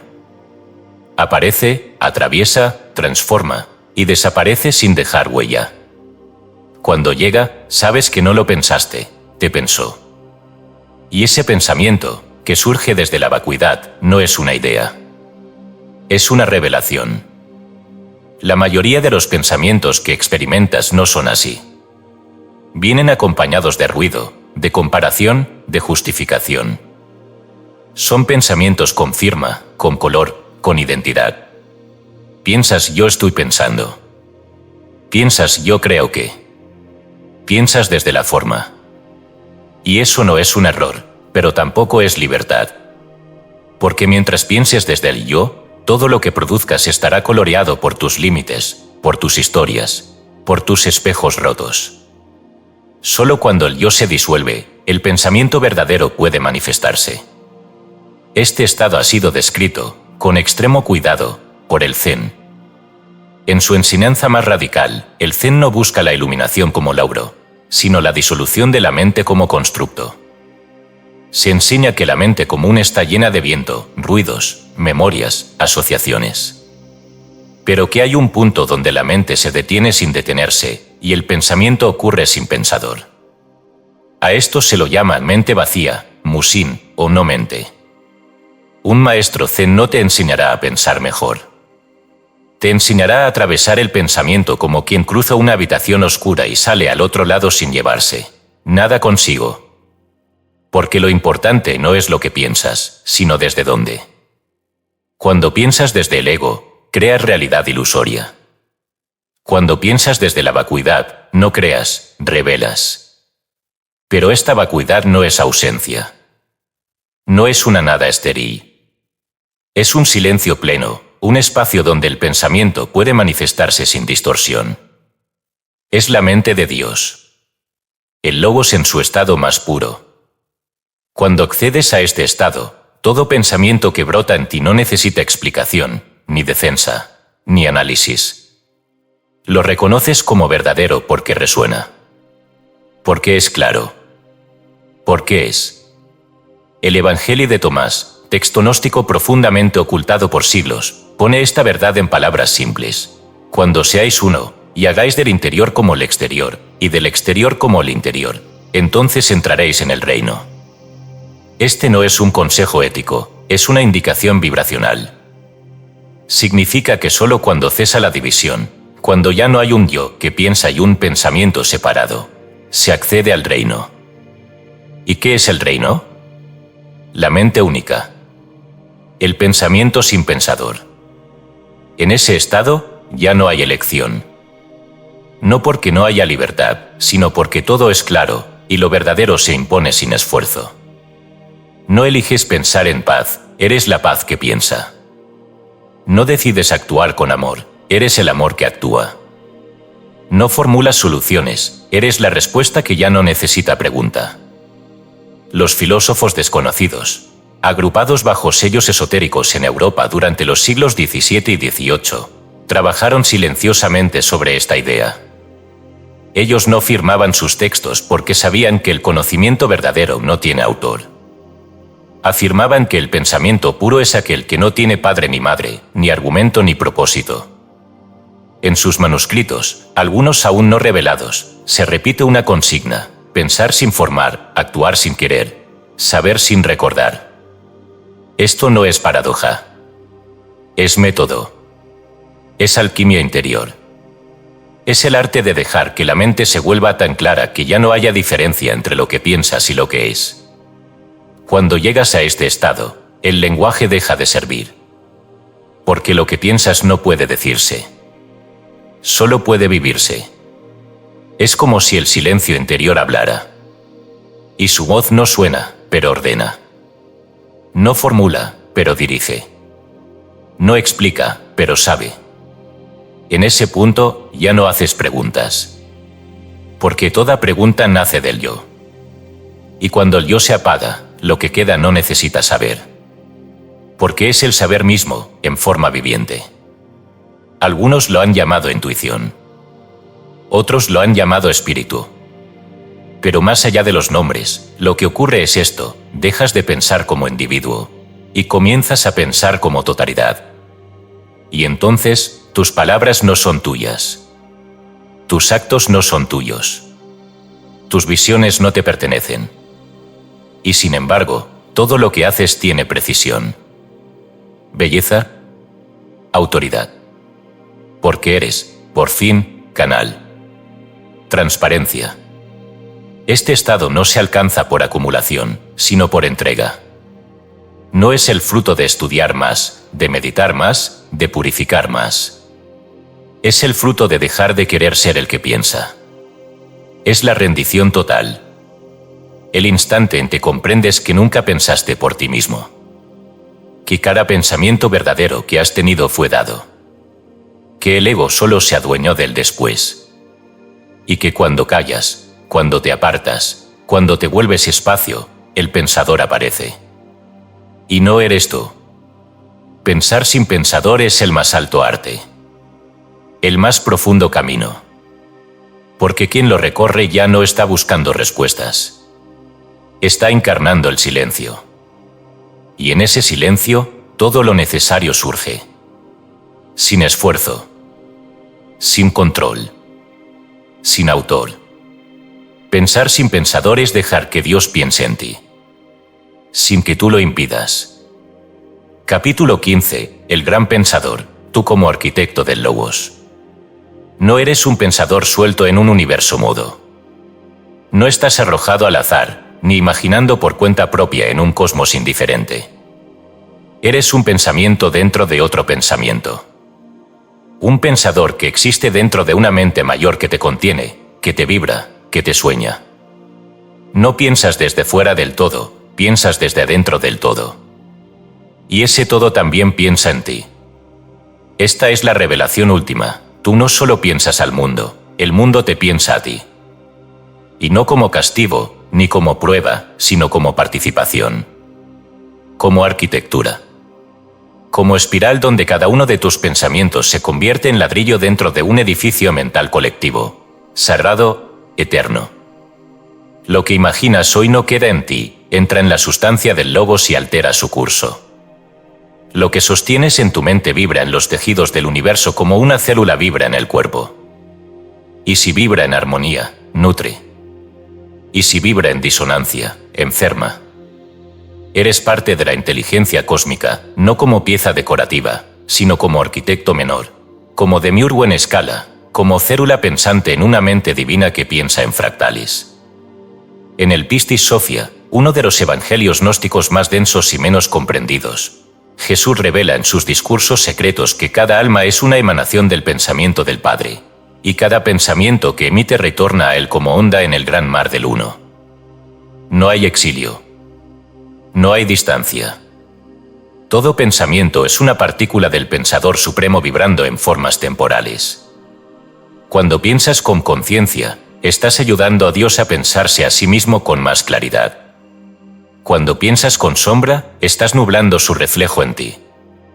Esta idea, insinuada en los textos gnósticos y abrazada por los místicos, fue proclamada con audacia por Giordano Bruno, mártir del pensamiento libre, quien dijo: el universo es pensamiento en acto, y cada ser es una chispa consciente que participa de la mente única.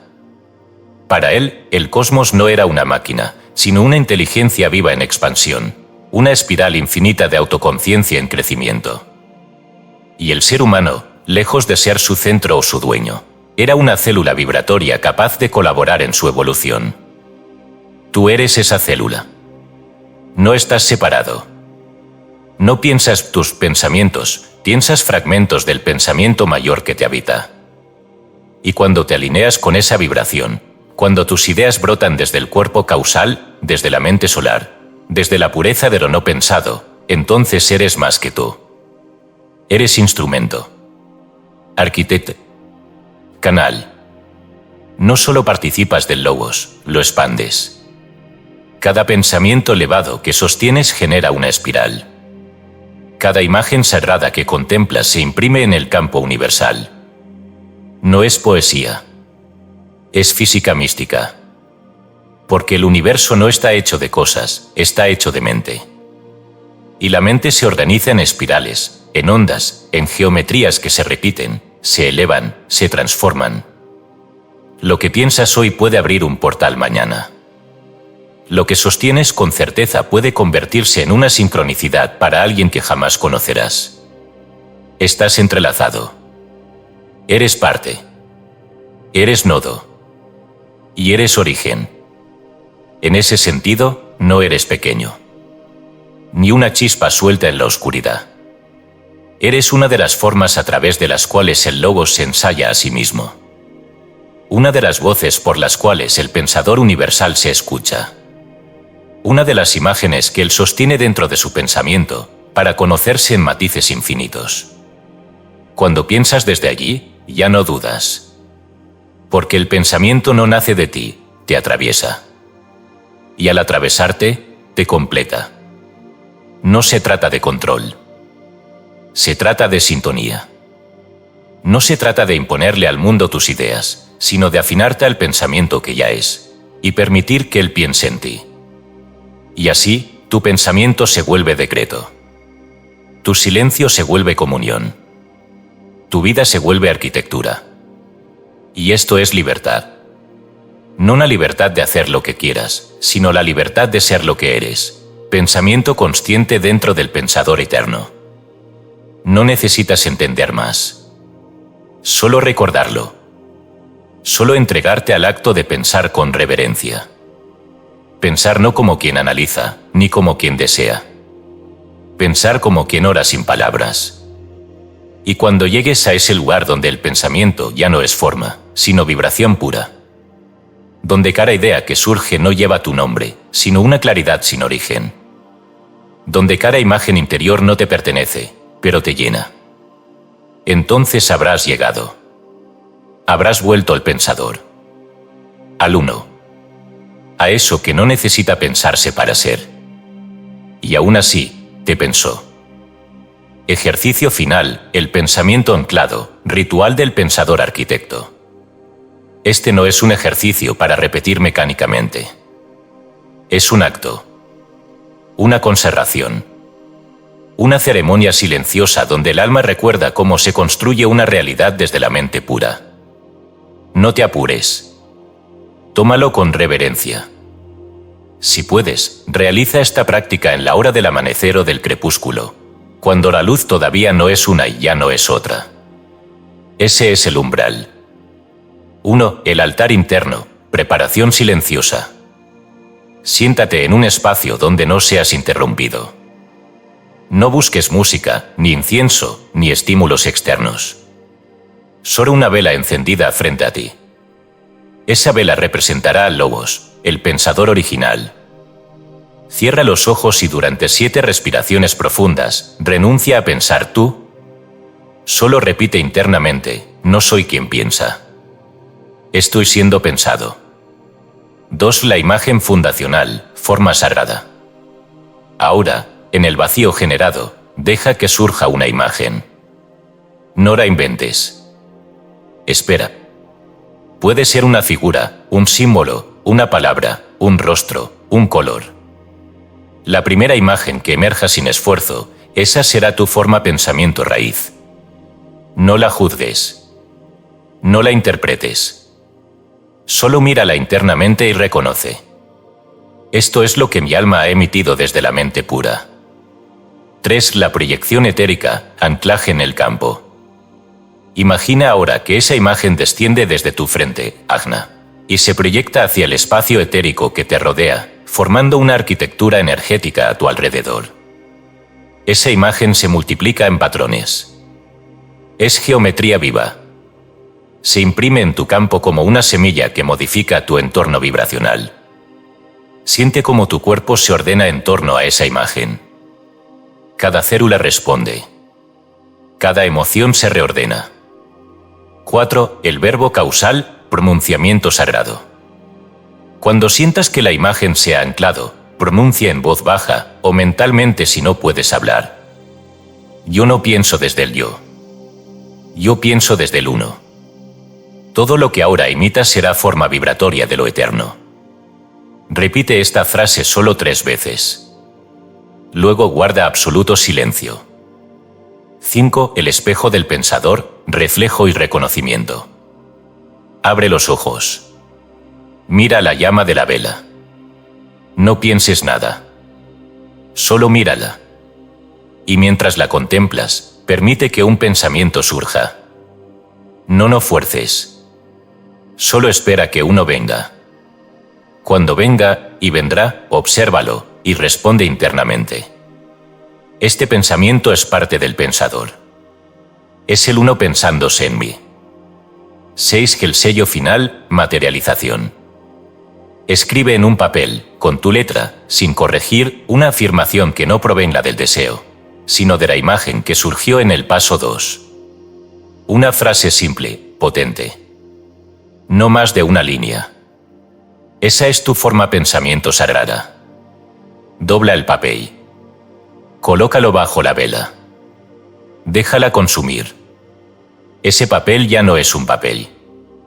Es una célula vibracional de tu arquitectura mental, anclada con fuego, forma y verbo. Aplicación y resultado.